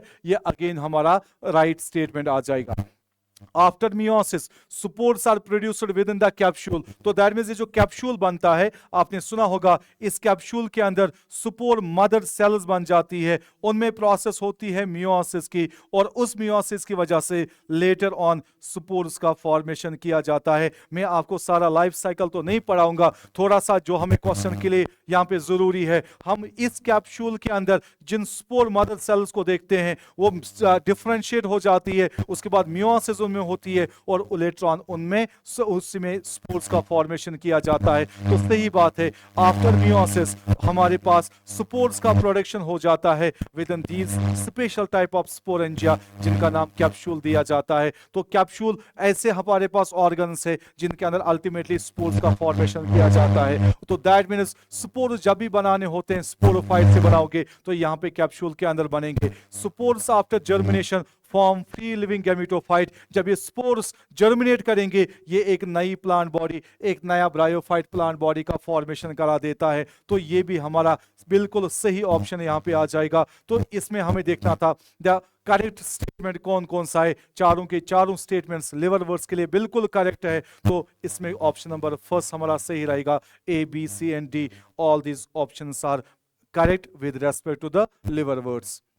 नेक्स्ट एक असर्शन रीजन टाइप क्वेश्चन है।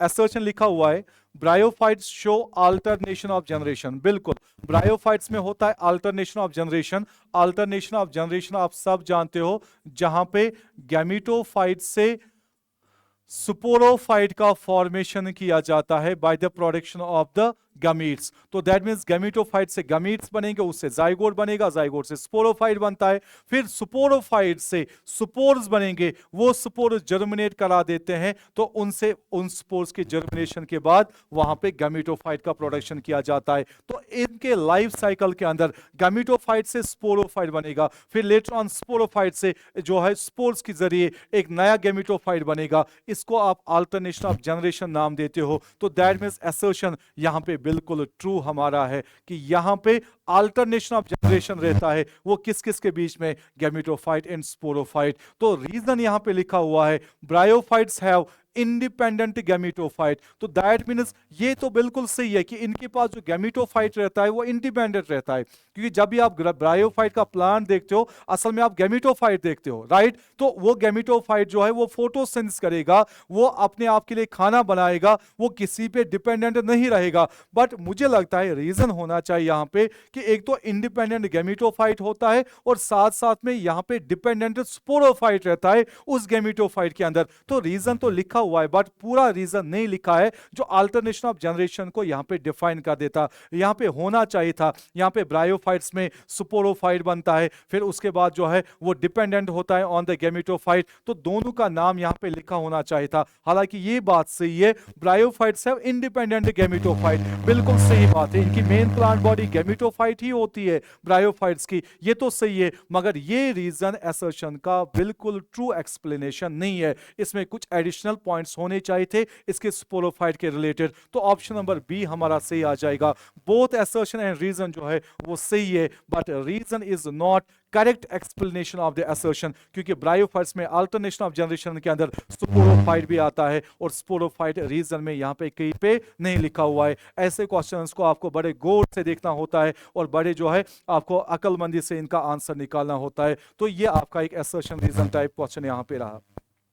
सो मूविंग ऑन टू नेक्स्ट, एक डायग्राम आपकी एनसीईआरटी के अंदर सब इस डायग्राम को पहचान चुके होंगे। सर हमने ये देखा है, ये असल में हमारी डायग्राम जो है एक मार्केंशिया का प्लांट यहाँ पे है जो लिवरवर्ट्स को बिलोंग करता है, जिसके बारे में अभी हमने डिस्कशन किया कि वहाँ पे मार्केंशिया का मेल गैमेटोफाइट अलग होता है और फीमेल गैमेटोफाइट अलग होता है। सर हम ये जानते हैं ये लिवर शेपर्ड इसका गैमेटोफाइट रहता है, फिर इसके ऊपर ये एक स्टाक होता है, उस स्टाक के ऊपर जो है वहाँ पे सेक्स ऑर्गन का फॉर्मेशन किया जाता है। ये एक एंथ्रीडियोफोर हो सकता है या ये जो है वहाँ पे फीमेल सेक्स ऑर्गन के रिलेटेड हो सकता है। अब यहाँ पे जरा आप देखेंगे इस क्वेश्चन में the given figure is associated with features like, तो आपको असल में मार्केंशिया के फीचर्स याद होने चाहिए। तो इन स्टेटमेंट्स को हम देखेंगे यहाँ पे कौन कौन सा उसके लिए सही रहेगा। It depicts gametophyte of Marchantia, बिल्कुल सही बात, ये प्लांट आप देख रहे हो मार्केंशिया का और मेन प्लांट बॉडी जो होती है दैट इज द गैमेटोफाइट, तो ये बिल्कुल सही है। इस डायग्राम के अंदर हम देख रहे हैं मार्केंशिया का गैमेटोफाइट, चाहे वो मेल हो सकता है या फीमेल हो सकता है। द थैलस इज डॉर्सिवेंट्रल, बिल्कुल इसकी जो थैलॉइड बॉडी है वो डॉर्सिवेंट्रल होता है, इसका जो जनरली वेंट्रल साइड होता है वो लोअर साइड से होता है टुवर्ड्स द सॉइल, और वहां पे राइजोइड्स लगे रहते हैं जिन राइजोइड्स की वजह से वो खुद को अटैच करेगा, तो ये इसका वेंट्रल साइड होता है which is facing towards the soil, और अपर साइड से विच इज फेसिंग द सन वो इसका डॉर्सल साइड रहता है। तो इसकी जो बॉडी रहती है, इसका जो थैलॉइड बॉडी रहेगा यहाँ पे वो डॉर्सी वेंट्रल रहेगा, उसका एक डॉर्सल साइड रहेगा विच इज फेसिंग द सन, और उसका एक वेंट्रल साइड रहेगा जहाँ पे राइजोइड्स लगे होंगे एंड जो जिसकी वजह से वो अटैच करेगा सबस्ट्रेटम के साथ। The thallus is dorsiventral, बिल्कुल सही बात है। Rhizoids are multicellular and unbranched, unbranched तो रहते हैं मगर मल्टी सेलुलर नहीं होते। अगर कुछ देर पहले आपने देखा होगा हमने कहा था राइजोइड्स जो रूट लाइक स्ट्रक्चर्स ब्रायोफाइट्स में बनते हैं वो कभी कभार यूनिसेलुलर कभी कभार मल्टी सेलुलर, मगर मल्टी सेलुलर मॉसेस का फीचर है ना कि लिवरवर्ट्स का। मार्केंशिया तो लिवरवर्ट्स में आ जाता है, तो राइजोइड्स होने चाहिए थे यूनिसेलुलर, लिखा हुआ है मल्टी सेलुलर, जिसकी वजह से ये स्टेटमेंट हमारा जो यहाँ पे फॉल्स बन जाएगा। जेमा और gemma cup are non green multicellular asexual reproductive structures. पहले आपको मैं अपनी एनसीईआरटी की डायग्राम याद दिलाऊं, आपने देखा होगा यहाँ पे ऐसे कप लाइक स्ट्रक्चर्स होंगे और उन कप लाइक स्ट्रक्चर्स को आपने नाम दिया होगा, they are named as the gemma cups.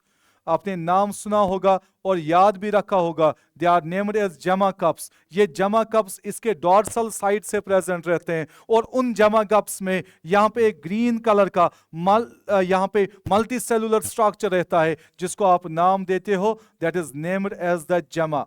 जमा वर्ड आपने नाम सुना होगा, जमा सर हमने सुना है, जमा इसके डॉर्सल साइड मार्केंशिया के पर्टिकुलरली डॉर्सल साइड से जो जमा कप रहता है उसके अंदर जमा रहता है, और जमा हमने सुना है वो बेसिकली ग्रीन रहता है और उसके साथ साथ वो मल्टी सेलुलर भी रहता है और उसके साथ साथ वो असल में रिप्रेजेंट करता है एसेक्सुअल बर्ड को और उसकी वजह से वो एसेक्सुअल रिप्रोडक्शन दिखा सकता है। तो यहाँ पे लिवरवर्ट्स का एसेक्सुअल रिप्रोडक्शन एक तो पर्टिकुलरली इस मार्केंशिया के अंदर जमा की वजह से होगा जो कि green multicellular asexual bird है, और उसके साथ साथ फ्रेगमेंटेशन भी हो सकती है, याद रखिएगा। तो यहाँ पे लिखा हुआ स्टेटमेंट के अंदर जमा जो है जो ऑफ जमा कप्स आर नॉन ग्रीन। नहीं सर, वो नॉन ग्रीन तो नहीं, वो ग्रीन होता है और मल्टी सेलुलर होता है, जो असल में एसेक्सुअल बर्ड होता है, और that means asexual reproductive structure वो बन जाता है। तो इसकी वजह से यहाँ पे ये स्टेटमेंट जो है ये फॉल्स आ जाएगा, क्योंकि लिखा था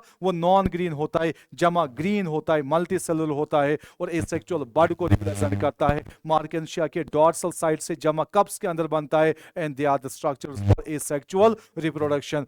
नेक्स्ट स्टेटमेंट यहाँ पे लिखा हुआ है, the sporophyte is not free living and is attached to photosynthetic gametophyte. बिल्कुल सही बात है। जब यहाँ गैमेटोफाइट से लेटर ऑन गैमीट्स बनते हैं, उनकी फर्टिलाइजेशन की वजह से जाइगोट बनेगा। जाइगोट में रिडक्शन डिवीजन जो है जल्दी नहीं होगा, वहां से स्पोरोफाइट बनता है। मेरा यह हाथ जो है ये एक ब्रायोफाइट का गैमेटोफाइट है। जो स्पोरोफाइट बनेगा अलग से जमीन के ऊपर नहीं बनेगा, इसी के गैमेटोफाइट के साथ अटैच रहेगा, राइट। तो दैट मीन्स इसका स्पोरोफाइट जिसके पास फुट सीटा एंड कैप्सूल होता है, वो अपने गैमेटोफाइट के साथ ही अटैच रहता है in case of the bryophytes. तो that means the sporophyte is not free living. सही बात है, इसका स्पोरोफाइट फ्री लिविंग नहीं होता है and is attached to the photosynthetic gametophyte, वो अपने गैमेटोफाइट के साथ ही अटैच रहता है। क्वेश्चन में हमें देखना था the given figure is associated with features like, तो कौन कौन से फीचर जो है वो यहाँ पे सही है। इसका ए बी ई जो है वो सही है, ऑप्शन नंबर 1 में ही दिया हुआ है। ए बी एंड ई जो है वो इस फिगर के लिए बिल्कुल सही फीचर्स है, और ये फिगर बिलोंग करता है to the gametophyte of Marchantia. अपने तमाम डायग्राम्स को जो है आप सही से याद रखोगे। नेक्स्ट क्वेश्चन पे जाते हैं।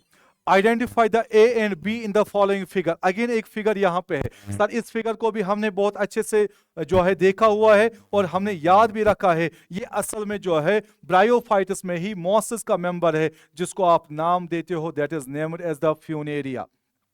यहां से भी एक चीज आपको क्लियर हो सकती है, इसमें आपको ये ए वाला कंपोनेंट जो यहां पे है और ये बी वाला इस प्लांट का कंपोनेंट जो है, इनको आइडेंटिफाई करना है। सर यहां देखो, ये राइजोइड से, फिर ये मेन एक्सिस है, ब्रांच लाइक जो स्टेम लाइक स्ट्रक्चर, फिर ये लीफ लाइक स्ट्रक्चर्स भी यहां पे है। ये सारे फीचर्स तो गैमेटोफाइट को बिलोंग करते हैं, तो ये असल में होना चाहिए गैमेटोफाइट। सर कैसे याद रखेंगे? अभी हमने कहा राइजोइड रूट लाइक स्ट्रक्चर वो स्पोरोफाइट का फीचर नहीं है, वो यहां पे गैमेटोफाइट का फीचर है, but only in case of for the sake of convenience याद रखोगे, only in case of the bryophytes, right. तो राइजोइड्स यहां पे गैमेटोफाइट को बिलोंग करता है। फिर सर ऊपर हम देखेंगे ये इसका जो पार्ट है स्पोरोफाइट का, यहां पे फूट होगा, जिसकी वजह से वो यहां पे असल में अटैच करेगा स्पोरोफाइट किसके साथ? अपने गैमेटोफाइट के साथ। फिर स्टाक लाइक स्ट्रक्चर सीटा नाम, फिर एक कैप्सूल लाइक स्ट्रक्चर जिसके अंदर अल्टीमेटली स्पोर्स बनेंगे। तो ये सारे स्ट्रक्चर जो है फूट सीटा एंड कैप्सूल, ये असल में स्पोरोफाइट के फीचर्स है। तो ए डायग्राम होनी चाहिए स्पोरोफाइट, और बी पार्ट जो इसका होना चाहिए वो होगा इस फ्यूनेरिया का गैमेटोफाइट। तो यहां पे ए होना चाहिए कौन सा? स्पोरोफाइट। बी होना चाहिए गैमेटोफाइट। तो ए स्पोरोफाइट और बी गैमेटोफाइट, ये हम ऑप्शन नंबर 2 में देख रहे हैं, राइट। तो ये भी आप प्लीज जो है यहां पे याद रखिएगा, ये डायग्राम भी आपको याद रखनी है। इससे आपने ये चीज भी समझा कि जो स्पोरोफाइट होता है that's attached to the gametophyte, वो अलग से फ्री लिविंग बॉडी नहीं रहती है। Moving to next question 23 number, choose the wrong statement. इस बार रॉन्ग स्टेटमेंट्स हमें देखते हैं रिगार्डिंग टू टेरिडोफाइट्स। और एक डिवीजन ऑफ प्लांट्स हमारा आ गया, एल्गा हो गया, ब्रायोफाइट्स हो गया, राइट। तो नेक्स्ट हमारा आ जाता है टेरिडोफाइट्स। टेरिडोफाइट्स के रिलेटेड कुछ इंपॉर्टेंट पॉइंट्स यहां पे लिखा हुआ है। टेरिडोफाइट्स इंक्लूड हॉर्सटेल्स एंड फर्स। बिल्कुल इसमें हॉर्सटेल्स आ जाते हैं, जिसमें आपका इक्विस्टम की एग्जांपल आगे जाके आ सकती है, राइट। और यहाँ पे फर्नेस आ जाती है। तो दैट मीन्स ये स्टेटमेंट, ये तो आपके एनसीईआरटी की पहली लाइन है, pteridophytes include horsetails and ferns. Horsetails are the members of, question जो बन सकता है algae, bryo, pterido, gymno, angio, कोई भी ऑप्शन हो सकता है। Horsetails, ferns particularly they belong to the pteridophytes. तो ये सही बात है। They are used for medicinal purpose and soil binders. सही बात है, ये इनका मेडिसिनल इंपॉर्टेंस भी हम देखते हैं टेरिडोफाइट्स का, हालांकि उतना ज्यादा इंपॉर्टेंस तो नहीं है, बट याद रखिएगा मेडिसिनल इंपॉर्टेंस भी इनकी है, as well as soil binders भी है, क्योंकि राइजोइड्स की वजह से वो सबस्ट्रेटम को पकड़ के रखते हैं। तो ये बिल्कुल सही स्टेटमेंट इसके related. They are frequently grown as ornamentals. सजावट के लिए भी इनको हम लगाते हैं, तो दैट मींस ये स्टेटमेंट भी बिल्कुल सही है। They are first terrestrial non vascular plants. जरा आप प्लीज याद रखिएगा, ये टेरिडोफाइट्स जो हमारे हैं plants, they are basically vascular plants. These are basically vascular plants। मैंने लास्ट के कुछ सेशंस के अंदर भी आपको बोला था, हमारे जो प्लांट डिवीजन के अंदर जो 5 डिविजन्स आ जाते हैं, एल्गा ब्रायो के अंदर कोई भी जाइलम फ्लोएम का फॉर्मेशन नहीं होगा। जाइलम फ्लोएम लाइक स्ट्रक्चर्स हम देखते हैं इनके साथ टेरिडो, जिम्नो एंड एंजियोस्पर्म्स। तो ये हमारे वेस्कुलर प्लांट्स है and they are first terrestrial plants which possess the vascular system. हमारे ब्रायोफाइट्स के प्लांट्स जो है वो भी टेरिस्ट्रियल है, बट उनके पास कोई जाइलम फ्लोएम नहीं है। बट ये फर्स्ट टेरिस्ट्रियल प्लांट्स ऐसे हैं जो जिनके पास वेस्कुलर सिस्टम है, जिनके पास जाइलम फ्लोएम प्रेजेंट है। तो that means these are vascular plants. पर आपके ऑप्शन के अंदर लिखा हुआ है they are first terrestrial non vascular. नहीं, इनके पास वेस्कुलर सिस्टम है, they possess xylem and phloem, जिसकी वजह से ये स्टेटमेंट हमारा यहाँ पे फॉल्स आ जाएगा। तो रॉन्ग स्टेटमेंट जो हमारा बिल्कुल डी है, और ये ऑप्शन नंबर 4 पे दिखाया हुआ है डी ओनली जो है, that is the false statement with respect to pteridophytes. Sir हमने याद रखा टेरिडोफाइट्स जो है वो वेस्कुलर प्लांट्स है, इनमें जाइलम फ्लोएम प्रेजेंट रहेगा। Next question, question number 24। आप देख रहे होंगे क्वेश्चन में लिखा हुआ है in which of the following statements are true. तो इस बार भी हमें ट्रू स्टेटमेंट्स देखते हैं विद रेस्पेक्ट टू टेरिडोफाइट्स। तो टेरिडोफाइट्स के रिलेटेड अगेन क्वेश्चन यहां पे, लीव्स इन टेरिडोफाइट्स। मैं आपको यहां पे बता दूं इनके अंदर लीव्स मल्टीपल टाइप्स के होते हैं। जिन लीव्स का काम होता है फोटोसिंथेसिस करना, ट्रोपोफिल्स कहलाते हैं। कभी कभार स्मॉल इन साइज, कभी कभार लार्ज इन साइज। और कुछ लीव्स मॉडिफाइड होते हैं जिनका काम होता है स्पोर्स का फॉर्मेशन कराना, राइट। उन लीव्स का नाम दिया जाता है स्पोरोफिल्स। यहां पे सिंपली लिखा हुआ है लीव्स इन टेरिडोफाइट्स, तो मॉडिफाइड लीव्स नहीं है। दैट मींस जिन लीव्स का काम है फोटोसिंथेसिस करना आर कॉल्ड माइक्रोफिल्स एंड मैक्रोफिल्स। सही बात है, कभी कभार वो स्मॉलर इन साइज हो सकते हैं वो लीव्स, कभी कभार लार्जर इन साइज हो सकते हैं। उनका नाम कभी माइक्रोफिल रखा जाता है, कभी मैक्रोफिल रखा जाता है, जिनमें आपकी एग्जांपल्स जो है आपने वो भी सुनी होगी। Statement number B, microphylls are found in ferns. जो हमारे फर्नेस है जिनमें हमारा टेरेस, ड्राई ऑफ टेरेस जैसे एग्जांपल्स आ जाती है, यहाँ पे लिखा हुआ है उनके अंदर लीव्स स्मॉलर साइज के होते हैं, माइक्रोफिल्स होते हैं। सर नहीं, ये बिल्कुल गलत इन्होंने लिखा हुआ है। उनके लीव्स तो असल में मैक्रोफिल्स होते हैं, लार्जर इन साइज होते हैं। फर्नेस के लीव्स बड़े बड़े आप देख चुके होंगे फ्रॉन्ट्स। तो यहाँ पे जो है सी ऑप्शन पे जाएंगे, सी स्टेटमेंट में मैक्रोफिल्स आर फाउंड इन स्लैजिनीला। एक मोस्ट इंपॉर्टेंट एग्जांपल बार बार जिसको रिपीट किया है एग्जांपल्स में टेरिडोफाइट्स के अंदर, स्लैजिनीला के अंदर लिखा हुआ है that will possess the macrophyll. नहीं सर, उसके पास तो बेसिकली माइक्रोफिल्स होते हैं, स्मॉलर साइजर लीव्स होते हैं स्लैजिनीला के पास। स्लैजिनीला बिलोंग्स टू, याद रखिएगा, टेरिडोफाइट्स। और main plant body is a sporophyte. अब ये एक करेक्ट स्टेटमेंट आपने याद रखा। जो हमारे एल्गा और ब्रायोफाइट्स होते हैं उनकी मेन प्लांट बॉडी होती है गैमेटोफाइट, वो हैप्लॉइड्स होते हैं। बट टेरिडोफाइट्स, जिम्नोस्पर्म्स, एंजियोस्पर्म्स, उनकी मेन प्लांट बॉडी होती है डिप्लॉइड। और दैट मींस उनकी मेन प्लांट बॉडी डिप्लॉइड होने के साथ साथ कहलाएगा स्पोरोफाइट। तो स्पोरोफाइट इनकी मेन प्लांट बॉडी होती है क्योंकि दे आर डिप्लॉइड। स्पोरोफाइट तो डिप्लॉइड होता है। आई होप ये चीज आपने जनरल में याद रखी। Alga bryo main plant body जो है that is haploid known as gametophyte, और मेन प्लांट बॉडी इनके साथ टेरिडो, जिम्नो एंड एंजियो वो जो है that is diploid and that is the sporophyte. तो मेन प्लांट बॉडी इनकी स्पोरोफाइट है।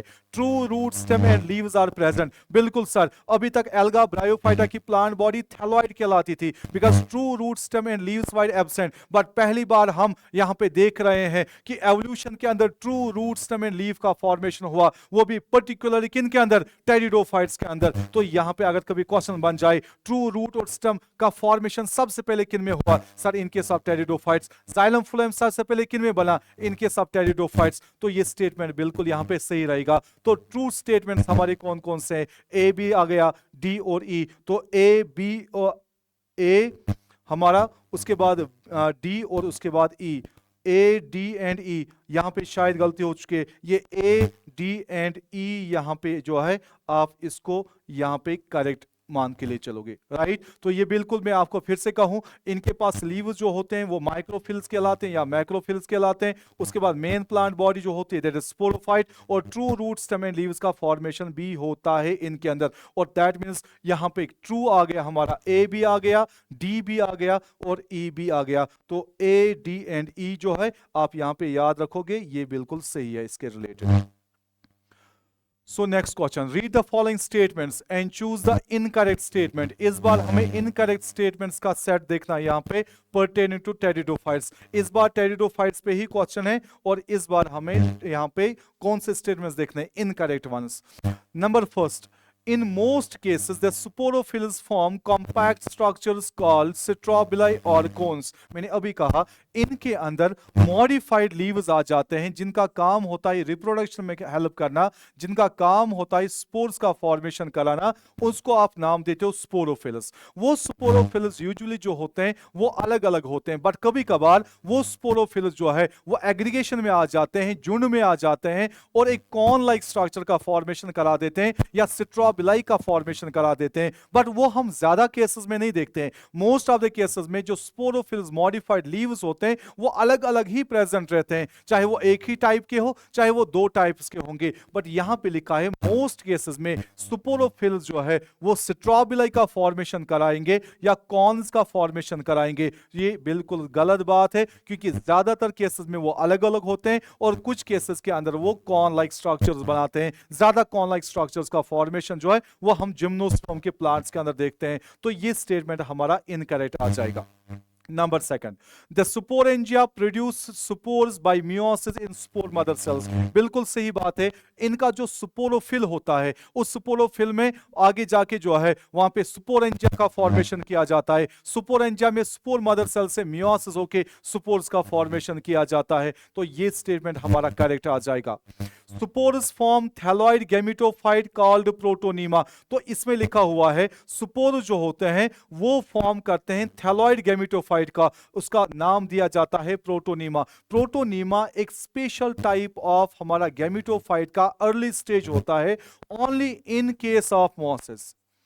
That is formed only in case of mosses. अगर आपने देखा होगा हमारा स्पोर जो मॉसिस का जर्मिनेट करता है वो पहले जो है वहां पे प्रोटोनीमा का फॉर्मेशन करा देता है, फिर बर्ड वहां से लेटरल बर्ड निकलता है और सेकेंडरी प्रोटोनीमा के बर्ड से लेटर ऑन लीफी गैमेटोफाइट बन जाता है। बट यहाँ पे जनरल में लिखा हुआ है कि इनमें जब स्पोर जर्मिनेट करते हैं, सर हम जानते हैं स्पोर जर्मिनेट करेंगे तो वहां पे गैमेटोफाइट ही बनाएगा, स्पोर बनाएगा थैलॉइड गैमेटोफाइट, बट उसका हमेशा नाम प्रोटोनीमा नहीं रहता है क्योंकि ये प्रोटोनीमा सिर्फ मॉसिस के अंदर बनता है, जिसकी वजह से ये गलत स्टेटमेंट आ जाएगा।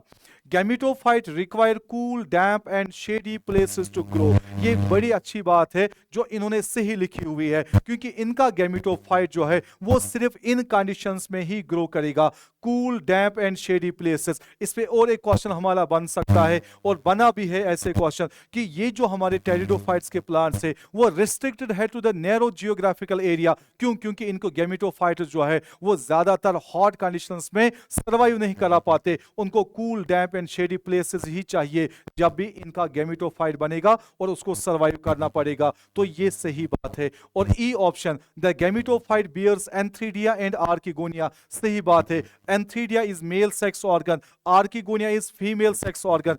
मेल सेक्स ऑर्गन हो या फीमेल सेक्स ऑर्गन वो हमेशा गैमेटोफाइट से ही बनता है। तो ये सही बात है, गैमेटोफाइट से बनेगा एंथ्रीडिया एंड आर्किगोनिया। तो हमें यहां इनकरेक्ट ऑप्शंस देखने थे। इनकरेक्ट ऑप्शंस में एक तो हमारा ए आ जाएगा और सी आ जाएगा, वो आपके ऑप्शन नंबर 3 में रखे हुए हैं। ए एंड सी जो है they are the incorrect ones with respect to pteridophytes.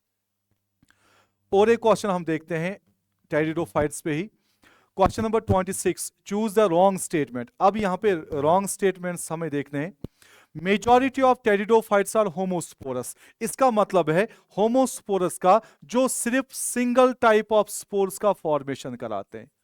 The plants which form single type of spores उनको हम नाम देते हैं, they are named as homosporous. जरा यहाँ पे याद रखिएगा, अभी तक जो एल्गा थे, अभी तक जो ब्रायोफाइट्स थे, वो बिल्कुल होमोस्पोरस है, सिंगल टाइप्स ऑफ स्पोर्स बनाते हैं। Gymnosperms, angiosperms, they are heterosporous, वो दो टाइप्स के स्पोर्स का फॉर्मेशन करा देते हैं। नाम सुना होगा माइक्रोस्पोर्स एंड मेगास्पोर्स। बट जो हमारे टेरिडोफाइट्स है, टेरिडोफाइट्स में मेजॉरिटी के मेंबर्स होमोस्पोरस में आ जाते हैं, और जो एवोल्यूशन में लास्ट पे बने वो वहां पे बेसिकली हेटेरोस्पोरस होंगे। तो ज्यादातर टेरिडोफाइट्स, या अभी आप ऐसे भी याद रखोगे, टेरिडोफाइट्स एक ऐसा डिवीजन ऑफ प्लांट है जहां होमोस्पोरस वाले टाइप्स भी आ जाएंगे, हेटेरोस्पोरस वाले प्लांट्स भी आ जाएंगे, बट ज्यादातर इनमें होमोस्पोरस ही होते हैं। तो majority of pteridophytes are homosporous, सही बात है।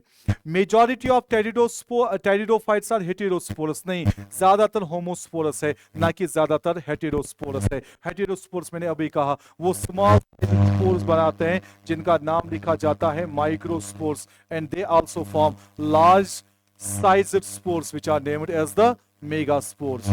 इसके बाद megaspore and microspore germinate and give rise to female and male gametophytes respectively. Sir हम जान चुके हैं जो हमारा स्पोर होगा, स्पोर जर्मिनेशन के बाद गैमेटोफाइट बनाता है, बट अगर वो मेल स्पोर होगा तो मेल गैमेटोफाइट बनाएगा, फीमेल स्पोर होगा तो फीमेल गैमेटोफाइट बनाएगा। तो मेल गैमेटोफाइट, फीमेल गैमेटोफाइट अलग अलग किन में बनेगा? सर हेटेरोस्पोरस कंडीशन वालों के अंदर, क्योंकि वहीं पे मेगास्पोर अलग से बनता है और हेटेरोस्पोर अलग से बनता है। तो ये सही बात है, मेगास्पोर एंड माइक्रोस्पोर जब जर्मिनेट करेंगे, मेगास्पोर मेल गैमेटोफाइट को बनाएगा, और जो हमारा वहां पे माइक्रोस्पोर होगा वो मेल गैमेटोफाइट का फॉर्मेशन कराएगा। तो ये यहां पे सही बात है।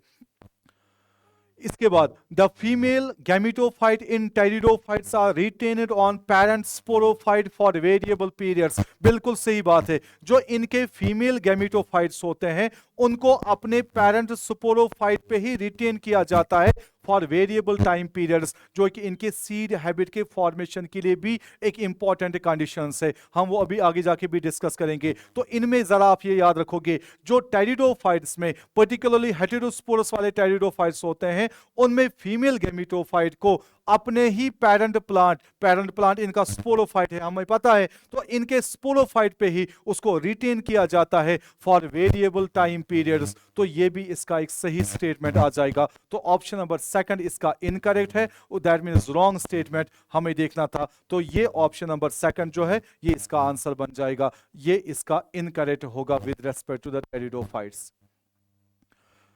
Next question, assertion reason question. यहां पे क्वेश्चन में लिखा हुआ है असर्शन के अंदर, approach toward seed habit was first found in pteridophytes. बिल्कुल सही बात है सर, हम ये जानते हैं एल्गा ब्रायो टेरिडो के अंदर कोई सीड्स का फॉर्मेशन नहीं होगा, दे आर नॉन स्पर्मेटोफाइट्स। और हमारे जिम्नो और एंजियो के अंदर हमारे पास हम देखते हैं कि सीड्स का प्रोडक्शन किया जाता है, तो they are spermatophytes. But seed का ओरिजिनेशन का हैबिट जो आ गया एवोल्यूशन में, कुछ ऐसे स्टेप्स आ गए जिनकी वजह से सीड बनना पॉसिबल हो गया, वो टेरिडोफाइट्स के अंदर आ गया। हालांकि कुछ वहां पे लिमिटेशंस रखी गई अल्लाह पाक के द्वारा, जिनकी वजह से कंप्लीटली सीड का फॉर्मेशन नहीं हो पाया, बट टेरिडोफाइट्स में ही सीड का हैबिट ओरिजिनेट हुआ। और क्वेश्चन पूछा जाए, ध्यान से वहां पे देखना है, सीड टेरिडोफाइट्स के तो अंदर नहीं बनेगा, बट सीड का हैबिट ओरिजिनेट हुआ टेरिडोफाइट्स के अंदर ही, क्योंकि कुछ ऐसे फीचर्स आ गए हेटेरोस्पोरस टेरिडोफाइट्स में जिनकी वजह से सीड बन सकता था, बट कुछ लिमिटेशंस की वजह से सीड का प्रोडक्शन वहां पे नहीं कराया गया। तो यहां पे आपको देखना है, ये असर्शन बिल्कुल सही है, approach toward seed habit was first found in pteridophytes. तो ये हमारा यहां पे ट्रू आ जाएगा।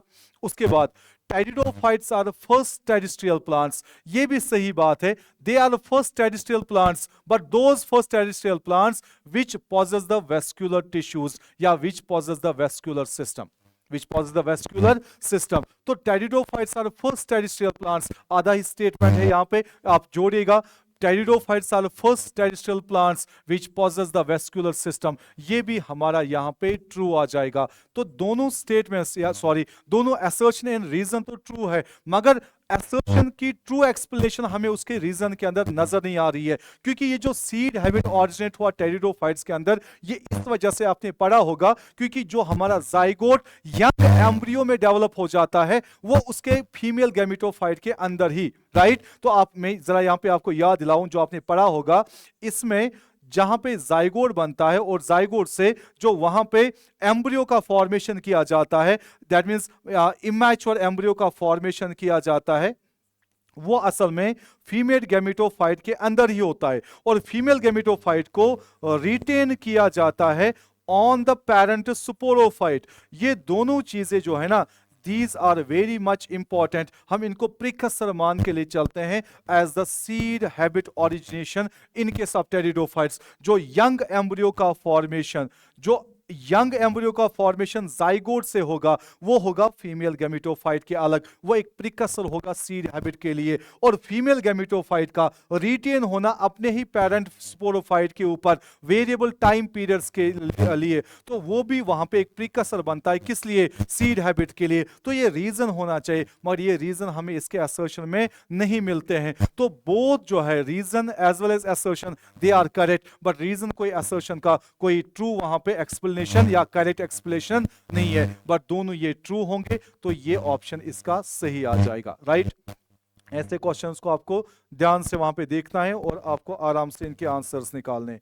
तो नेक्स्ट क्वेश्चन हमारे पास है, why it is said that the pteridophytes are limited and restricted to narrow geographical these conditions। मैंने आपको कुछ देर पहले कहा कि pteridophytes जो है they are restricted to narrow geographical areas। ऐसा क्या है कि कुछ ही geographical region के अंदर हमें pteridophyte plants मिलते हैं, पूरी जो है अर्थ के ऊपर वो फैले हुए नहीं है हर किसी कंडीशन में, क्योंकि इसमें भी कुछ यहाँ पे जो है इंपॉर्टेंस है, कुछ ऐसे रीजंस हम देखेंगे। यहाँ पे भी हम देखते हैं water is required for its fertilization. दोनों के लिए जरा प्लीज याद रखेंगे, alga bryo as well as pteridophytes के लिए their water is essential for their sexual reproduction। Male gamete को फीमेल गमीट तक कैरी कराने के लिए एजेंसी ऑफ वाटर जरूरी होनी चाहिए। तो ये एक लिमिटेशन के तौर पे हम देख सकते हैं, दैट इज वाई कि ज्यादा जो है हम इनको ज्यादा जियोग्राफिकल एरियाज में नहीं देखते हैं, नैरो जियोग्राफिकल एरियाज में ही पाए जाते हैं, क्योंकि इन टेरिडोफाइट्स को पानी चाहिए होता है मेल गमीट को, एंथेरोजॉइड्स को आर्किगोनिया तक पहुंचाने के लिए, तब जाके फीमेल गमीट के साथ जो है उसकी मुलाकात वहां पे हो जाए।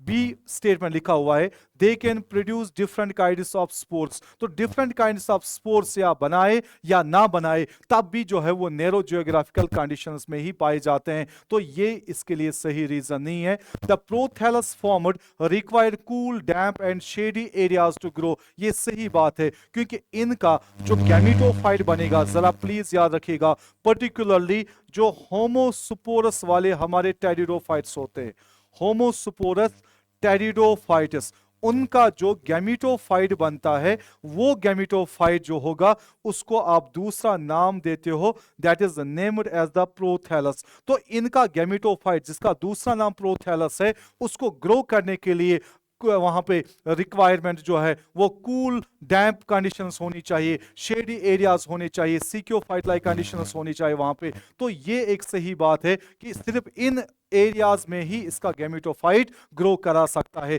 आपने याद रखा, प्रोथैलस इन होमोस्पोरस टेरिडोफाइट्स के गैमेटोफाइट का ही दूसरा नाम है, जिनके फीचर्स को हम आगे जाके देख भी लेंगे और एक क्वेश्चन के अंदर। तो दो यहाँ पे मुझे रीजंस नजर आ रहे हैं जिसकी वजह से टेरिडोफाइट्स जो है they are restricted to narrow geographical regions. एक तो स्टेटमेंट ए के अंदर हमें नजर आया कि पानी चाहिए for the process of fertilization, दूसरा इनके गैमेटोफाइट या प्रोथैलस को ग्रो करने के लिए पर्टिकुलर कंडीशंस ही चाहिए। तो इसमें ए और सी जो है वो सही आना चाहिए। ऑप्शन नंबर 3 के अंदर हमारे पास ऑप्शन है ए एंड सी, ऐसे रीजंस हमारे पास है जो इनके नैरो जियोग्राफिकल रीजन्स में रिस्ट्रिक्शन के लिए रेस्पॉन्सिबल रहे। क्वेश्चन नंबर 29 पे आप देख रहे हैं, क्वेश्चन के अंदर the spores germinate to give rise to inconspicuous. जरा ये फीचर्स ध्यान से देखेंगे, दैट मींस जब स्पोर जर्मिनेट करेगा, सर हमने बड़े अच्छे से याद किया हुआ है, जब भी स्पोर जर्मिनेट कराता है, स्पोर की जर्मिनेशन की वजह से क्या बनता है?